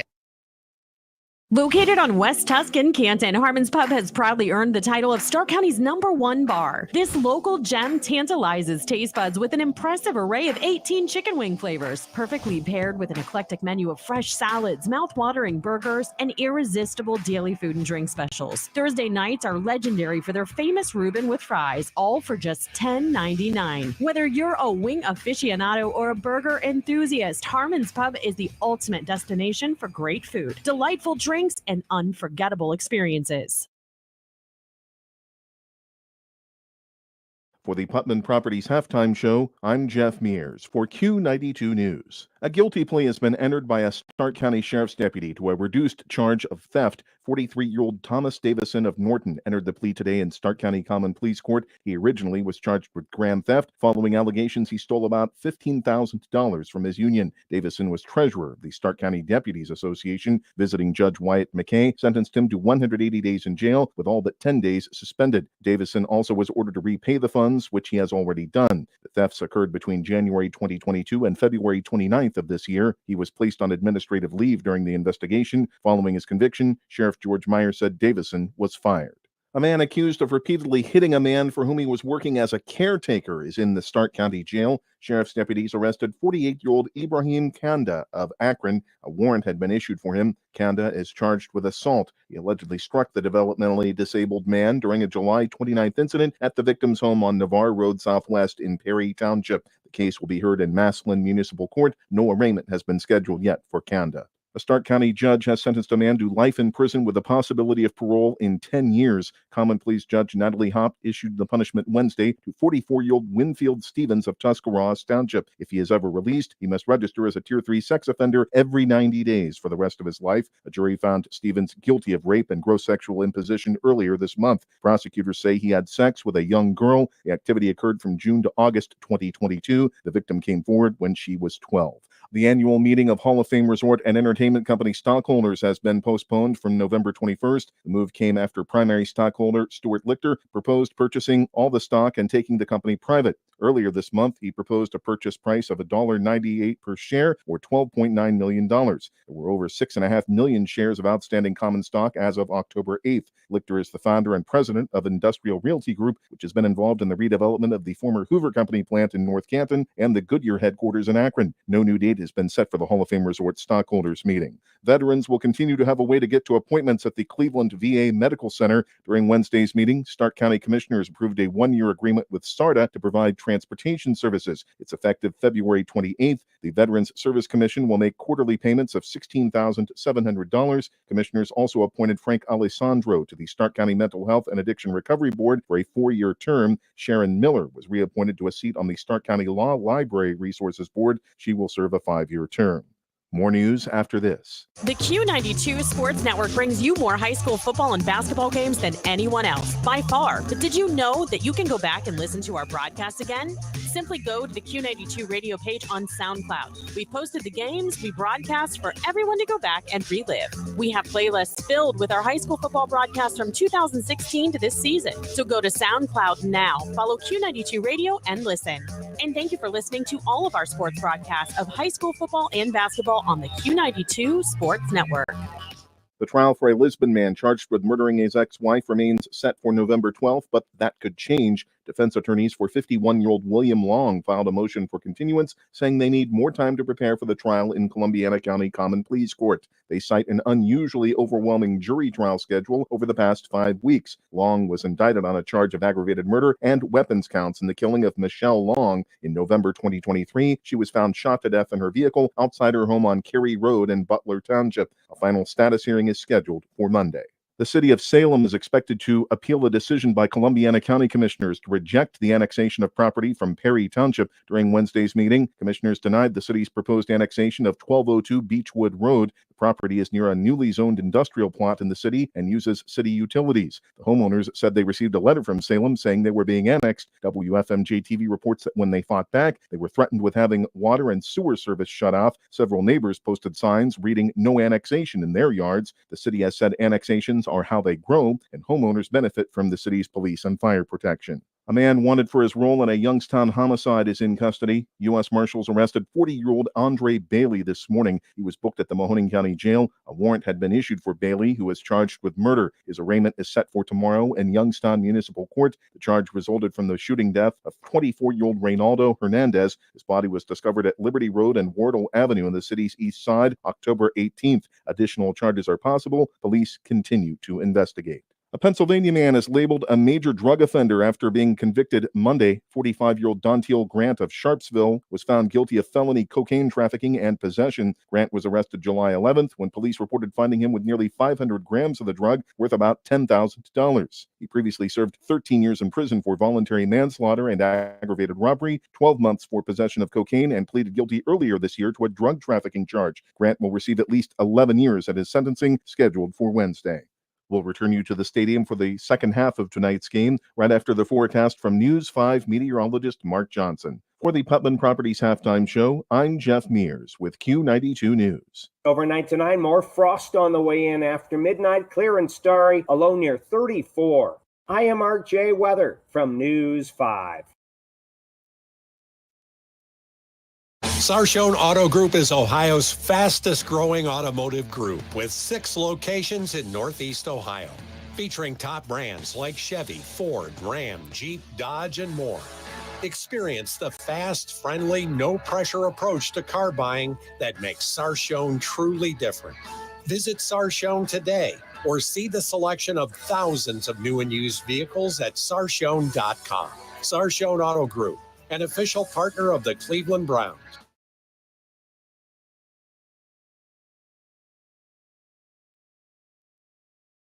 Buying a home is one of the biggest investments you will make in your lifetime. And for some, it's the very first time. You are going to want the guidance of someone with experience, integrity, and successful results. Joanna Belden with Howard Hanna Real Estate Services has proven time and time again that she is that someone. Working with the Belden Group of Joanna Belden and Cindy Aaronhalt with over 29 years of combined experience and over $21 million in volume sold in 2023, you can feel confident knowing that you are in the best of hands. Call Joanna at 330-309-2343 or Cindy Aaronhalt at 330-268-5063 or find them both at howardhanna.com.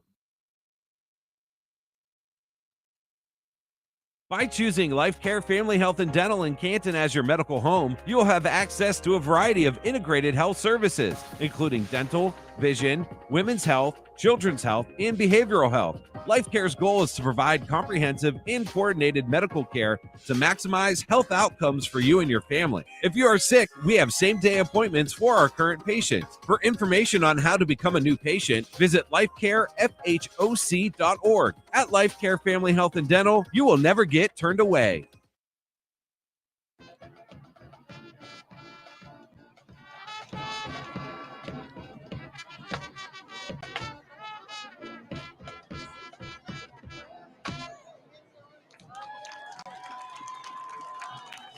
The second senior that we would like to recognize tonight is Natalie Street.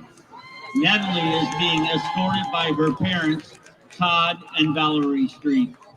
Band members say that Natalie is incredibly hardworking on and off the field, and that her love for the band makes them love it too.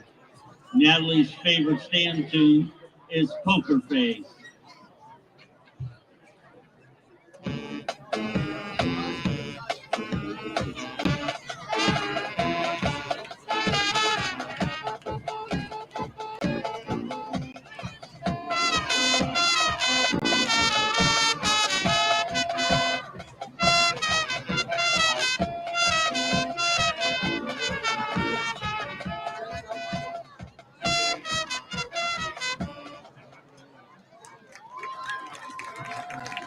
Our third senior we would like to recognize is Rachel Ezo. Rachel is being escorted by her parents, Lois and Keith Ezo.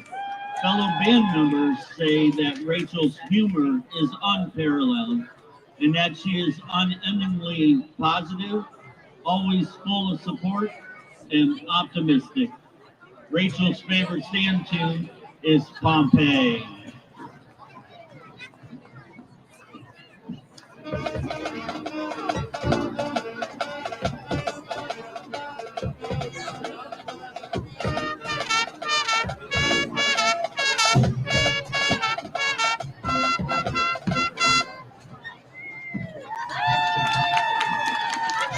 Thank you for seniors for your unending support and commitment to our marching band. You will all continue to make a difference, just like you have for us. May God bless you all. Now we resume our show with Don't Forget About Me, featuring our flags and Shut Up and Dance.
Sounds of the Canton Central Catholic marching band there at halftime here, 48-0.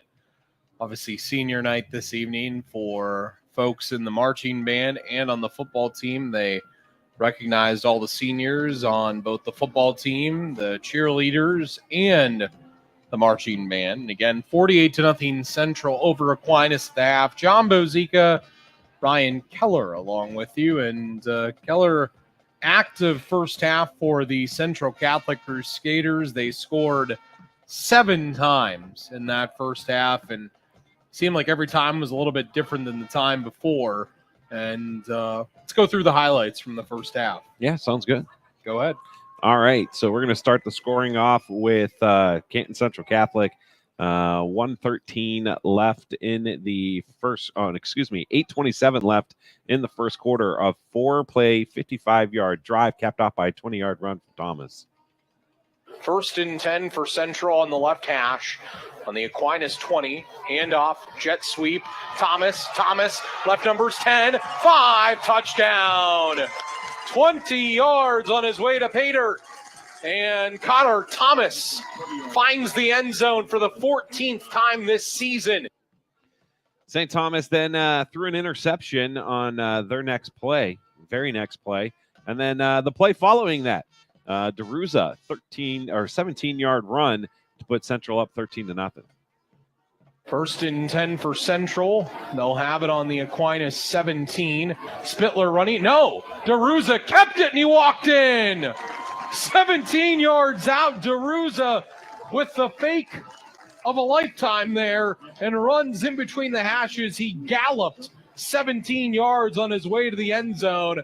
It's 12-0 Central with 7:22 in the first quarter. What a fake. After another interception from St. Thomas Aquinas, a 2-play, 21-yard drive capped off by a 16-yard Spittler run with 5:40 left in the first quarter. Thomas in the slot near side. He's going to go in motion. Here's Spittler with the handoff right up the middle. Spittler is going to dash in down the left hash marks. 16 yards on his way to the end zone. And Luke Spittler has his 3rd rushing touchdown of the year. And the next play, 2 plays later, actually, we had a fumble return for the score. 5:36 left in the first half. Excuse me. They now have a 3rd and 10. First quarter. As Thomas and Devontae Harper come wide right to the field. 2 wide receivers wide left to the boundary. Reginball back to throw. Pressure comes. He steps up. He fumbles the football. Picked up by Central. Far side of the field, running free and going in for the touchdown is the return man in John Hoffaker. The inside linebacker picked it up on about the Aquinas 38-yard line and returned it the distance for the score. And we had 1:22 left in the first quarter. Thomas getting on the board again with a 4-yard run. Boss and Peterson go wide right. Thomas and Peloso Miller come wide left. It's right in between the hashes. Thomas in motion, 1st and goal from the 4. Thomas starts in down the right hashes. A little 4-yard walk in the park into the end zone for Connor Thomas. And with 1:22 in the Thomas wasn't done yet. He gets on the board again, a 22-yard reception early on in the second quarter. It's the one highlight we don't have. Okay, there we go. Let's go to 4-yard run from Spittler with 4:31 left in the half. Boss, and it's a 1st and goal from the 4 for Central. Berkwin in the gun. Hand off Spittler. Spittler bounces off of one, bounces off of another, and goes in. A 4-yard touchdown run for Luke Spittler. The junior tailback finds the end zone yet again this evening. There you go. Those are the first half highlights. Yeah, dominating first half for Central. They never had a moment of real weakness in the first half, and for Aquinas, a lot that they, a lot that they can take from the first half, and a lot that they can continue to work on as a unit, as a team. And I think if you're Aquinas at this point, a win in this game would be, 1, finding the end zone, and 2, really not allowing Central to score again in the second half. I don't know how much Coach Lindesmith is really going to be trying to push his guys to score in this half. I don't imagine that'll be the case, but well, I mean, you still, if you're Central, you still have to play hard, because the minute that you take a play off or you don't go 100%, that's when you get injuries and stuff that happens, especially when everyone around you is going at full bore. So you want to make sure you play every single play. Now, if you're St. Thomas Aquinas in the second half, this is about pride right now at this point. We talked, Aquinas has 8 seniors on their team. You don't want to have your last game getting shut out by your rival. Yeah. So this is bucket up. Chances of you winning this game would be a miracle at this point. So right now it's about getting on the scoreboard and finishing your this is your last high school game, finishing it with pride. Yeah, no question. I mean, I think that obviously finishing it with a certain level of pride, a certain level of vigor in what you do is going to be huge. And that's not easy. You know, it's not easy for a team that's down 48-0, that's 1-8, that has had very little go their way this year, but they have a win underneath their resume this season. And obviously a win tonight would have been a long shot coming in. I think everybody here, everybody involved with this knew that. I think it's just tough. It's continually tough when each year you're trying to figure out, how to take that step back to, I won't say relevancy, but step back to the program that you knew. Competitiveness. Yeah, that's a good word, and truly accurate in terms of what Aquinas is looking for, is that they're looking to be a team that every year can be like Central. Central to me is as well coached a team as there is in the county, because every year Coach Lindesmith gets them to at least 5-5 or 6-4. Yeah.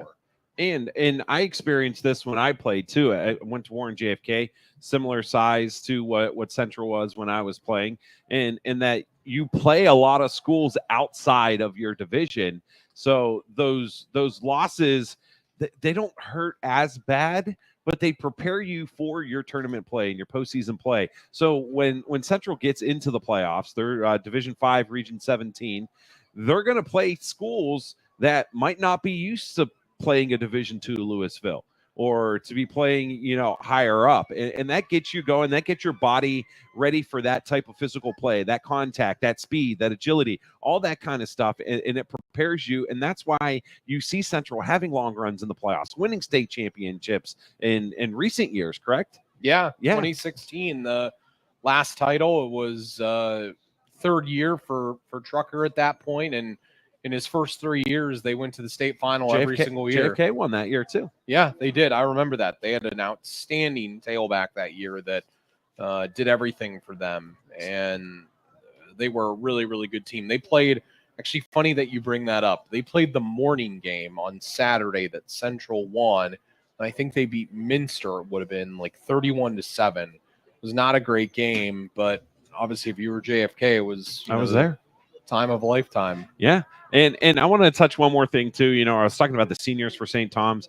For your underclassmen too, you really want to make an impression on your head coach right now. You come out and you don't stop. You play as hard as you can, because they're going to look back at this and see how did my players react in the face of adversity? How did they react when they were down in the dumps? And you want to show your coach too that, listen, no matter what the score, no matter what the situation, I'm going out, I'm playing hard for my team, I'm playing hard for my school, and that goes a long way in your coach's eyes for next year. Yep. And it kind of plants that seed like, hey, listen, I don't care what the score is, I'm not going to stop.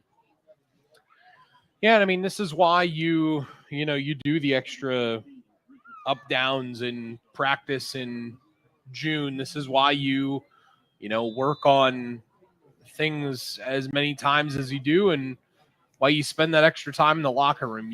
You hope that it eventually pays off. And Aquinas kicking deep here for the first time tonight to start the second half, as in to kick that deep was Bridget Robertson, sophomore on the team. I'm guessing a soccer player. Look at her. She's getting a hug as she walks off the field from her teammate and Javon Jones. Sure, that's so exciting for her. And I know when I went to Firestone in high school, our kicker was Alana Gaither, who was a young lady on the soccer team, and she sang in choir with me, and we all just rallied around her so much. If other teams even got like anywhere near her, we as the student section would like hunt down the people who like went after her. We'd be like, you don't touch her. You don't even look at her. 1st and 10 for Central. They have it on their own 45. That return there, by the way, was by Mike Banjoris. And on 1st and 10, going to give off to Braylon Tabellion running right as Burke went out of the shotgun, and he's going to gain 1. I don't know what happened in the last couple minutes here, but I'm getting my second spam risk call in a matter of 3 minutes. Don't you love it when it's like 8 o'clock, 8:30? Love it when it's like 2 a.m. It's like, could be a telemarketer. And I'm like, I'm sure they're awake in Mumbai right now. Different time zones. Hey, we could jump in the SARTA scoreboard. That's right. Minnesota Vikings lead the Los Angeles Rams 7-0. Yeah, I think it's Sam Darnold passed to a tight end. He did. On that touchdown. Darnold continues to look good. 2nd and 9 for Central, right on their own 46. Running clock in the second half, up 48-0. Brock Burkwin in the shotgun from the right hash. Gives it off on first down. No, he kept it. Second time tonight that a Central player has gotten me with that fake. He faked it there to his running back in Gunnar Osborne, who's in the game with him, also a freshman, and picked up a good chunk of yardage, a gain of 14 to the Aquinas 40. Yeah, we're going to see a heavy dose of run here in the second half. I doubt, very likely doubt, even if it's a 3rd and long, that you're going to see a passing situation for Central, as they're just going to come out and run the football. So if you're St. Thomas Aquinas, kind of know that's going to happen. This is when you stack the box, you pin your ears back, and you find the running back. Grisey and August Creamer go wide left here on a 1st and 10 from the Aquinas 40. Berkwin in the gun with Osborne to his right. Man in motion is Grisey. He gets the handoff running around the right end, and Grisey runs hard for a gain near the 30-yard line. Gain of 7 to the 33. Maybe to the 34, actually. No, the 35. Wide receiver at first was at the 33, then he went to the 34, and then he was like, let's go to the 35. So gain of 5, 2nd and 5 coming up.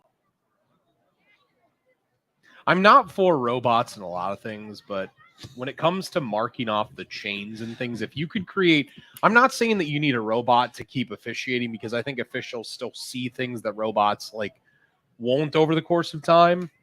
We'll talk about this here in a second. 2nd and 5 at the Aquinas 35.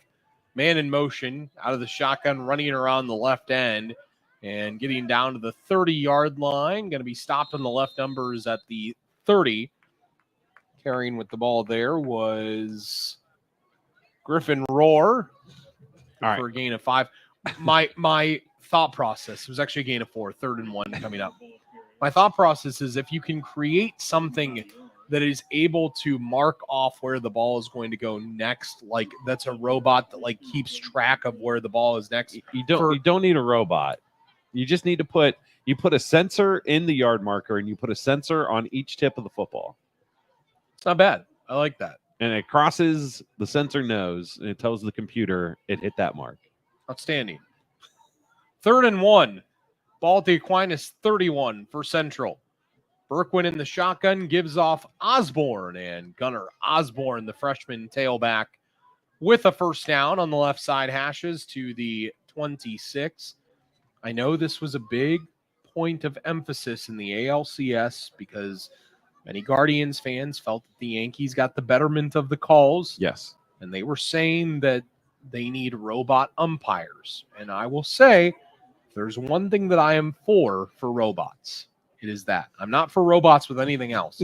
When I see AI starting to serve McDonald's meals, I'm like, stop doing that. 1st and 10 for Central at the Aquinas 26. Berkwin in the shotgun, Osborne to his right. 2 wide receivers either way.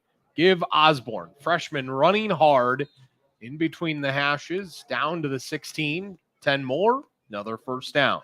Now, my thing is in football, they should have it at the goal line too. How many times did the ball cross? Yeah. Did the ball cross the plane? And I'm a huge hockey fan, and that's another thing with goals too. You can't tell me they can't put a sensor across the goal line and another sensor in the puck, and to be able to tell when the puck completely crosses. They have to, right? It's always amazed me how quickly a hockey goal is celebrated, when it hits the back of the net. And then they start doing everything in the arena. The guy who sets all those things off must have amazing eyes, because tracking the puck is very hard. 1st and 10 at the 16 of Aquinas here for Central, up 48-0. Handoff Grisey running right. 10 down to the 5 and brought down on the right side numbers at the 4. Nice open field tackle there, saving a touchdown. Was Aquinas's Travion Elliott, sophomore, 6'4", 195 on the defensive line. It's a 1st and goal at the 4 of Aquinas for Central. Already halfway gone in the 3rd quarter with the running clock. We're down to 5:12 and counting. This is Central's only possession of this half so far. Grisey goes to the slot far side. Out wide goes Preston Young. Berkwin in the shotgun. Osborne to his right on a 1st and goal from the 4 on the right hash. Grisey in motion. He's carried it a lot, and he carries it into the end zone. Down the right sideline, Thomas Grisey. The sophomore finds the end zone, and it's 54-0 Central with 4:30 and the clock continuing to run in the third quarter. Yeah, they just went back to that jet sweep play that they've had a lot of success for. Great job by the wide receivers on the boundary, setting up that block and giving Grisey a free rein into the end zone, untouched for the score. Central going to go for 2 here to try to make it an even 56 if they can. Grisey again in the slot far side, and Berkwin goes under center with Osborne behind him. And actually, Central decided not to go for 2 or do anything. Berkwin just put a knee on it on the extra point attempt.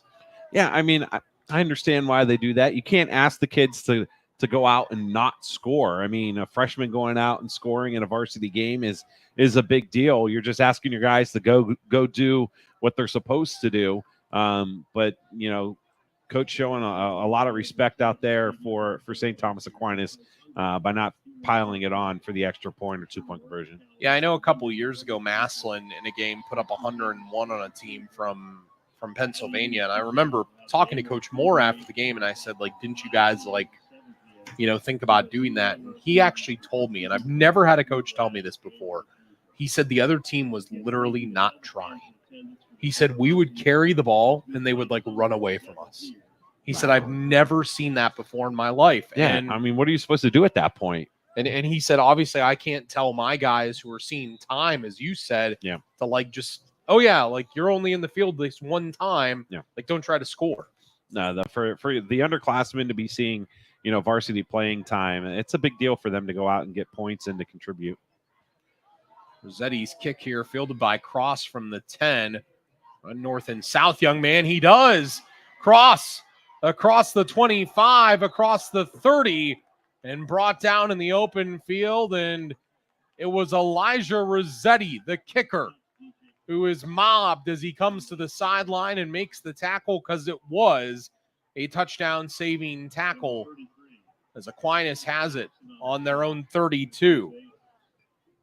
Give you the drive summary from the previous drive. A 55-yard drive took 8 minutes off the clock, 8 plays, capped off by a 5-yard touchdown run from Grisey. It was a really nice drive by the second teamers. Really did a nice job there for Central.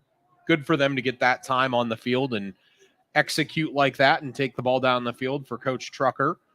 1st and 10 for Aquinas on their own 32. Regenball will be in the shotgun. Probably no Karan win on the field.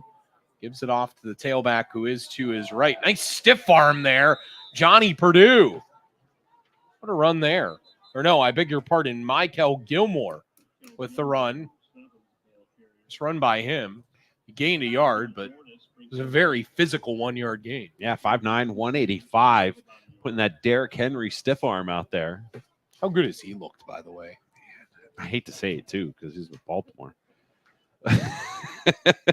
You know, as much as people dislike sports teams, I think everybody can agree that they dislike the Baltimore Ravens. Wouldn't be surprised if people from Baltimore dislike the Baltimore Ravens. I think there's like a really good chance of it, too. Unless your name is Stavros Halkias and you're that comedian. Have you seen him? You'd love him. 2nd down and 10 for Aquinas. They're going to say they gained nothing from their own 32. Regenball rolls right to throw. Nothing open downfield. He's brought down back on his own 30-yard line. And it was Stephen Rich, the senior, the backup on the defensive line, seeing time and making plays. A loss of 3. 3rd and 13 coming up with a flag down. Rams score now 7-7 in the starter scoreboard. Sure, Sarda is appreciative of you deciphering Rams Vikings scores. Hey, is there a college game going on tonight? I think Syracuse is playing Pitt tonight. Oh, that should be a good game. See if you can. Isn't Pitt undefeated? Maybe. I think Pitt's undefeated. I think they might be. So 3rd down, and we'll call it 13 for Aquinas on their own 30. They're down 54-0 with now 30 seconds left in the 3rd quarter of a running clock game. And head coach Kevin Henderson needs a timeout with his team running out of time on the play clock. 19th ranked Pitt Panthers, 24-0, 8:29 left in the second quarter. Wow. I saw that Kyle McCord, former Ohio State quarterback, was struggling early in that game. I think the Vikings just got into the red zone again for a potential. Yeah, score Pitt coming is up. Pitt 6-0, 6-0 on the season, 2-0 in the conference. Wow. How about the Pitt Panthers? I gotta tell you, man, those yellow and blue unis that they wear, they're so sharp. And you were talking about St. Thomas uniforms earlier. Remind me a lot of Army. Yeah. Remind me a lot of Army's uniforms. Are you rooting for an Army-Navy undefeated game as badly as That I would am? be amazing. I am like I gotta so tell you, there the for uniforms they pull out for that game are on point. Fire. 3rd down and 13 for Aquinas on their own 30. Regenball throws right sideline, incomplete, up on his own 40. Pass intended there for Harper on the right sideline and didn't have space to make the catch. And it brings up a 4th and 13. Be the quarter. That is the end of the third quarter. Yeah, something about the potential for, we're not going to take a break here. Something about the potential of an undefeated Army-Navy. I think Sam and I were talking about this during the Mount game on Saturday, and we had looked it up. And the last time Army and Navy, I think, were both undefeated was like 1953. Wow. 1953. You know, I do not want to see an undefeated Army-Navy game. I know why you don't. But it just dawned on me who Navy's playing this week. As of right now, it says that both teams are undefeated. And see, I don't know if this is... I mean, you have to go back like some ridiculous amount of years. I don't even know. Roger Staubach days. No, you're talking like Glenn Davis and like, you know, those days for Glenn Davis and Doc Blanchard days, for those that know that, like in the mid 40s for Army. I mean, it's Roger Staubach too. I mean, those were very good days at Navy. I love Notre Dame, Keller, but I'm going to be rooting for Navy this weekend. I'm not. Vaughn with a great punt here. Grisey fields it. 4th and long for Aquinas from their own 30, and Grisey fielded it on his own 34. I just like, in a world of the transfer portal and everything like that, there's something pure about Army versus Navy, you know? I don't know what it is. I don't know if it's just the fact that they are the service academies. But there's something that, like, if they were both undefeated, it would, like, buck the trend of college football. Right. It's been a while since you've seen Army or Navy have a real finish the season ranked high in that top 25. Now, if they went undefeated, if one of them went undefeated, would they make the playoff? 1st and 10 for Central on their own 34. 3rd-string quarterback into the game now, Beckham Bray. And on 1st down, Beckham gave the ball off out of the shotgun to the 3rd-string tailback into the game. Well, let's go through this real quick. Which was Kenny Stroud, and he gained some nice yardage up to the 41 for a gain of 7. Go ahead. They haven't played a ranked team all season. The only ranked team that they're going to end up playing is Notre Dame. Yeah, but if you get that win, like, you know, because they both play Notre Dame, right? Yeah. I don't know if that would be enough to push you into the top 12. Just a thought. 2nd and 3 for Central. Bray in the gun, man in motion, jet sweep running right, brought down in the open field. Running with the football there was Mikey Bajornas, and he was brought down in the open field. Michael Gilmore, the senior, we've called his name a lot tonight. The senior continuing, as you said, Keller, to work hard and try to set the tone for the rest of the guys. It's now a 3rd down and 9 for Central on their own 35. Still up 54-0. And Aquinas trying hard at this point with 10 minutes in the game to find the end zone. And Beckham Bray in at quarterback. Yeah. Freshman. So Central getting a lot of their younger guys in, getting some action. It's great for, as a freshman to see the varsity time. So Bray again in the shotgun, gives off Stroud, freshman tailback who's into the game, and Stroud loses a yard. So back-to-back plays, and credit where it's due there to young man and Michael Gilmore, who made a great play. I wanted to look and see. It's on the back of this sheet that I have here. Gilmore entering this game, 17 and a half tackles. A pretty good year. And into punt this deep now for Central. High snap. Kick off the side of the foot, running towards the far side of the field. And Aquinas looked to touch it. And then it went out of bounds, I think. Yeah, the back judge threw his beanie, so he definitely did touch it. So is it going to be Central ball again? I didn't see who ended up jumping on it at the end of that, or if it did go out of bounds. If it went out of bounds, it will stay St. Thomas Aquinas football. Score of interest in the soccer game, United 3, Central Catholic 0.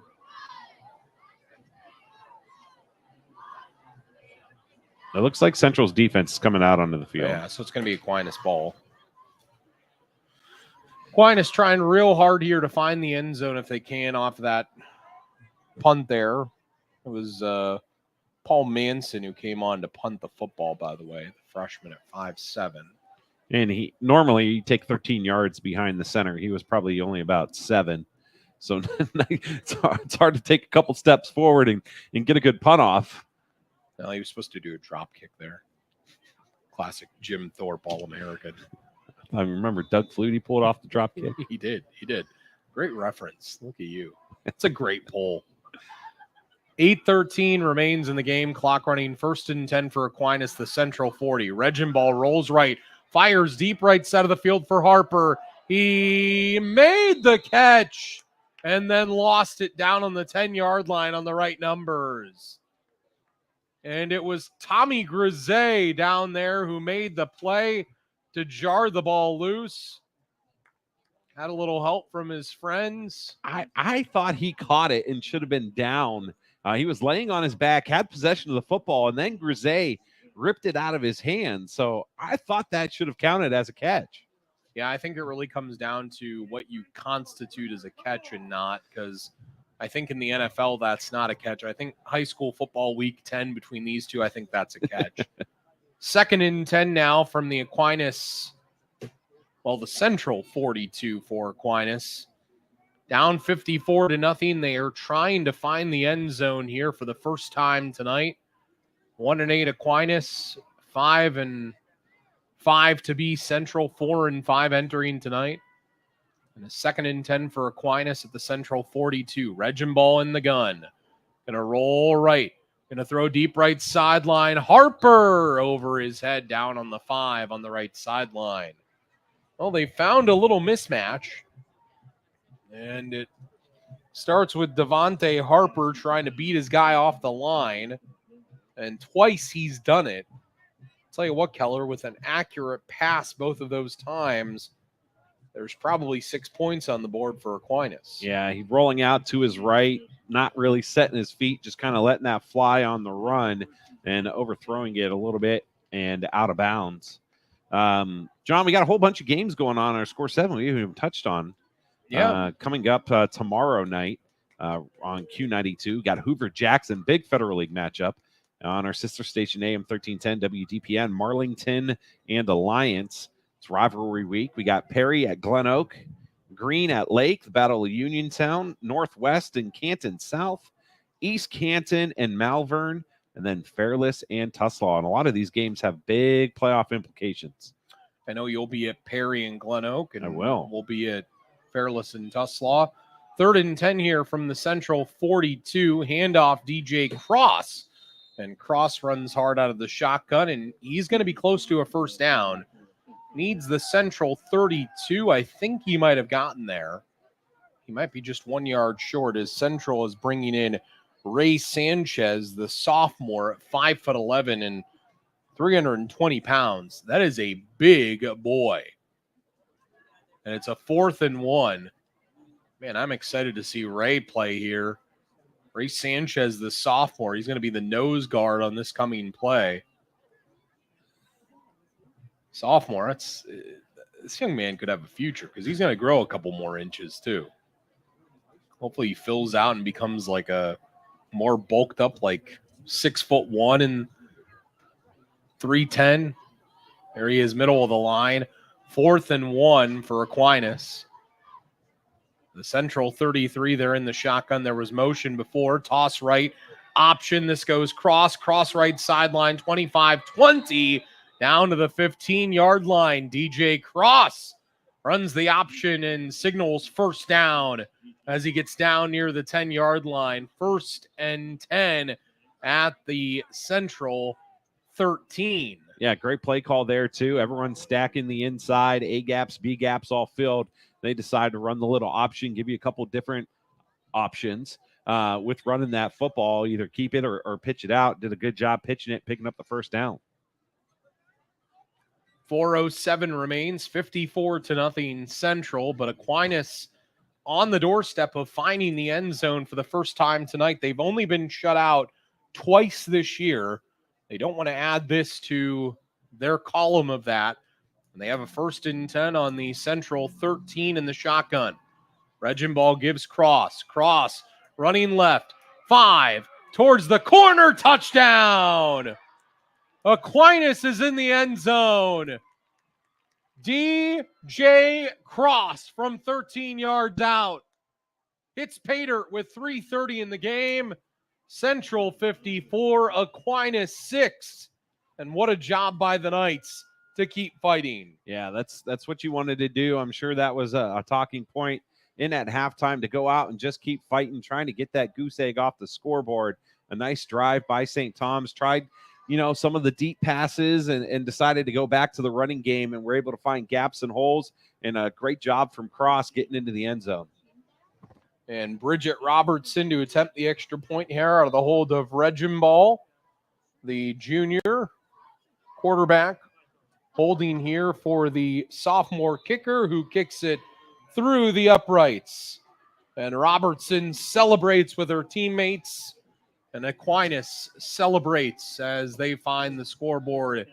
2:49 left in the game. Central 54, Aquinas 7. Most likely going to be your final score. What a job by Aquinas to find the end zone late here in this game for their coach Kevin Henderson, and the fight all night for them on a night where they could have packed it up long ago and said, we're not going to try anymore, and they keep fighting. Now they are lining up for the onside kick. No, I'm just kidding. Well, no, they're on the wrong side is the thing. Oh. They're on the 40 on the other side of the field. They were on the right side 40 from our vantage point. They need to be on the left side 40. Give Gabe Regenball credit, junior quarterback. So excited, galloping down the field, saying, hey, guys, come on, got to go the other way.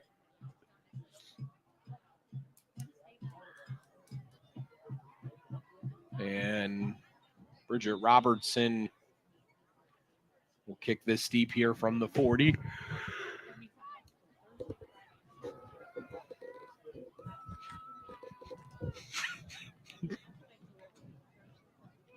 Squib kick towards the far side of the field. Manson across the 30 to the 35. That was just a really poorly timed yawn. I apologize. That was just a really poorly timed yawn. Like, sometimes you have no control over what your body does. I know that yawn sounded like I was just like completely out of it right now. But I've been very focused this whole time.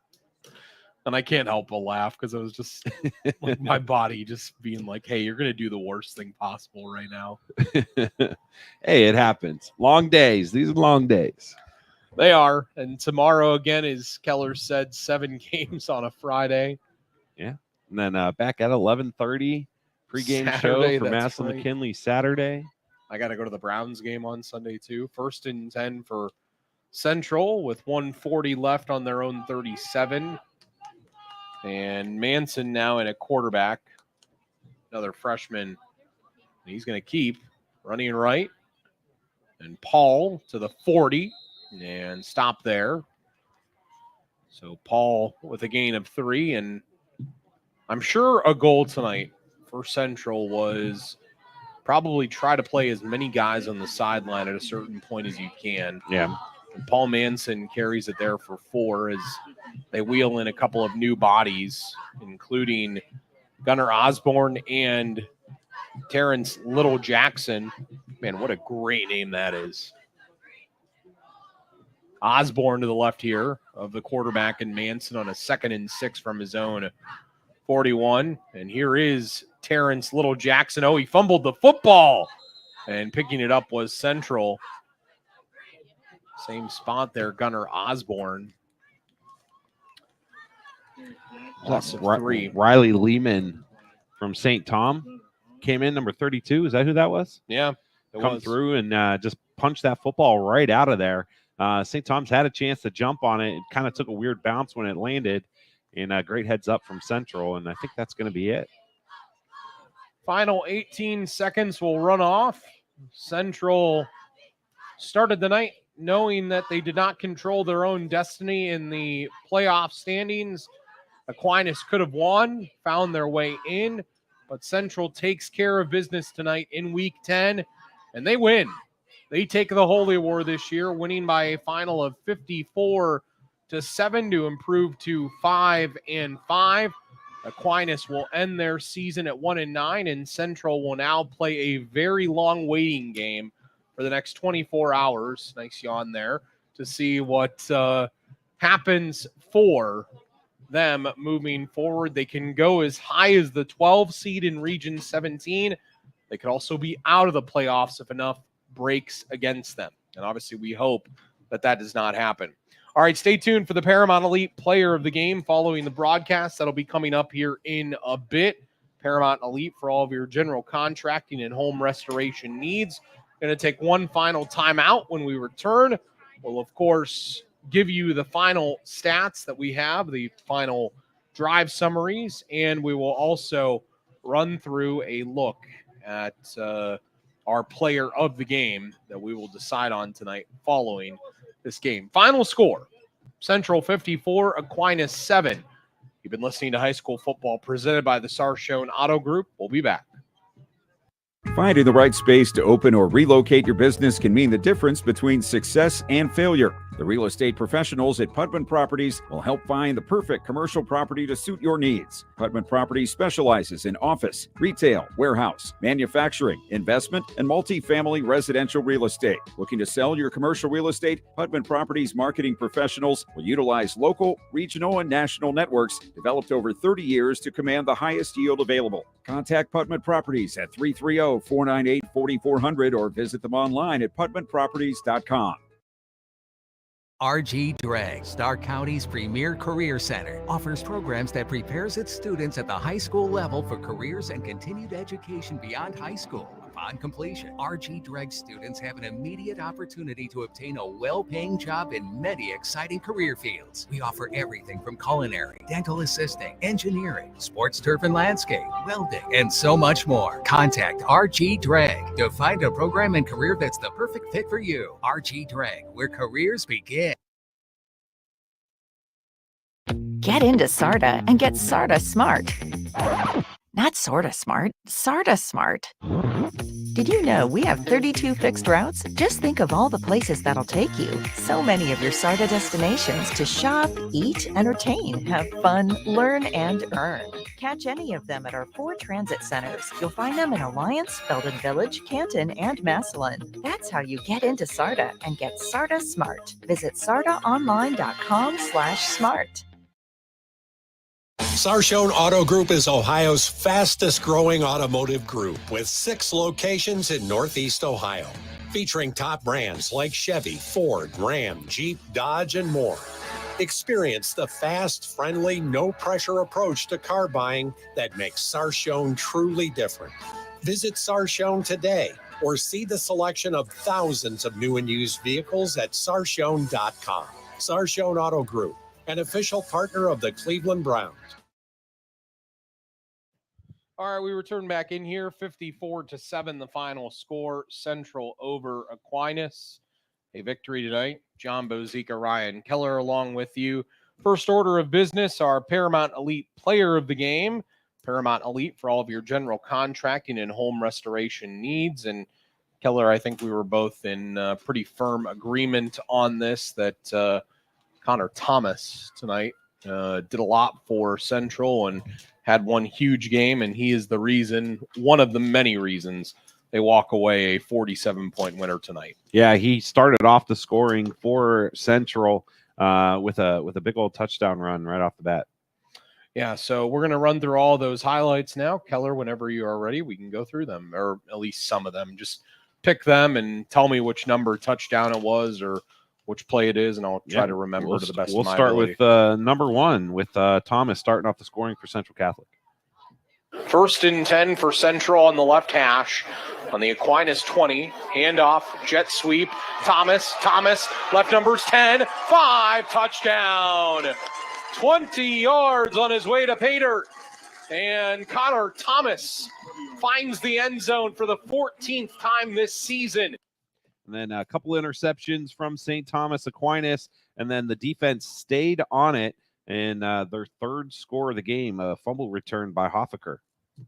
Thomas in the slot near side. He's going to go in motion. Here's Spittler with the handoff right up the middle. Spittler is going to dash in down the left hash marks. They now have a 3rd and 10 as Thomas and Devontae Harper come wide right to the field. 2 wide receivers wide left to the boundary. Regenball back to throw. Pressure comes. He steps up. He fumbles the football. Picked up by Central. Far side of the field, running free and going in for the touchdown is the return man in John Hoffaker. The inside linebacker picked it up on about the Aquinas 38-yard line and returned it the distance for the score. Later on, Thomas ended up having another 4-yard touchdown run and then followed that up with a 22-yard touchdown reception. Peterson goes wide left. He's the lone wide receiver there. Trips right. Throw right here. This is in the flat. It goes Thomas. Right sideline. 10, 5, touchdown. Simple screen pass in the right flat. And Connor Thomas took it 22 yards to pay dirt. He's found the end zone already in a multitude of ways tonight. Right before halftime, Spittler had a 11-yard touchdown run, put Central up 48-0, and then coming right back, start of the second half, a 5-yard score from Grisey. Grisey in motion. He's carried it a lot, and he carries it into the end zone. Down the right sideline, Thomas Grisey. And then finally, St. Thomas Aquinas getting on the scoreboard. DJ Cross with a 13-yard score. They have a 1st and 10 on the Central 13 in the shotgun. Regenball gives Cross. Cross running left. 5 towards the corner. Touchdown. Aquinas is in the end zone. DJ Cross from 13 yards out. Hits pay dirt with 3:30 in the game. Central 54, Aquinas 6. Great fight by the Knights all the way to the bitter end there. And obviously not the output that they wanted on the scoreboard at the end of the evening, but an effort that their coach, Kevin Henderson, I'm sure will be pleased with, that they found the end zone at the end of the game like that. Reminder again, tomorrow, 7 games that you can hear. Go to Q92radiosports.com for the schedule. Simply go to the streams page, and you will find everything you possibly need there. You have all those games, plus the Mount Union game on Saturday and Massillon McKinley on Saturday. You'll hear Keller's voice during that as he will call the game on Saturday along with Clint Scroggs. And you can hear us Saturday for the pregame before the Massillon McKinley festivities. And a reminder also that we will crown our blood battle winner on Saturday. End of the first quarter. As well at the end of the first quarter. So check out looking for Christian and Lauren in the Q92 gang on the field. And they will, of course, hand out that trophy that has been dominated by the Massillon Tigers. I think McKinley's only won it once. We heard this year there could have been some. I think it's going to be a lot closer this year than it has in years past. We don't know. Keller and I do not know. I do not know. I don't know. And you don't know. I mean, if it was to put money on it, I'd bet Massillon because it's happened like almost 30 times and they've won it. It's happened 29 out of 30 times. Massillon has won the blood battle. So obviously there's good odds in their favor there. Pretty convincing. But you never know. That's why they draw the blood, I guess. I'll take it. So for Ryan Keller, great job tonight. Ryan Rainsberg back at the studio. Thanks for keeping us on the YouTube and Facebook page tonight. Thanks for the highlights as well. Again, he's Ryan Keller. I'm John Bozika. Congrats to the Central Catholic Crusaders. A nice win tonight over Aquinas in the Holy War, 54-7, the final score. That'll do it for us tonight. We'll talk to you tomorrow night all across the Q92 Sports network of games. Have a good night, everyone.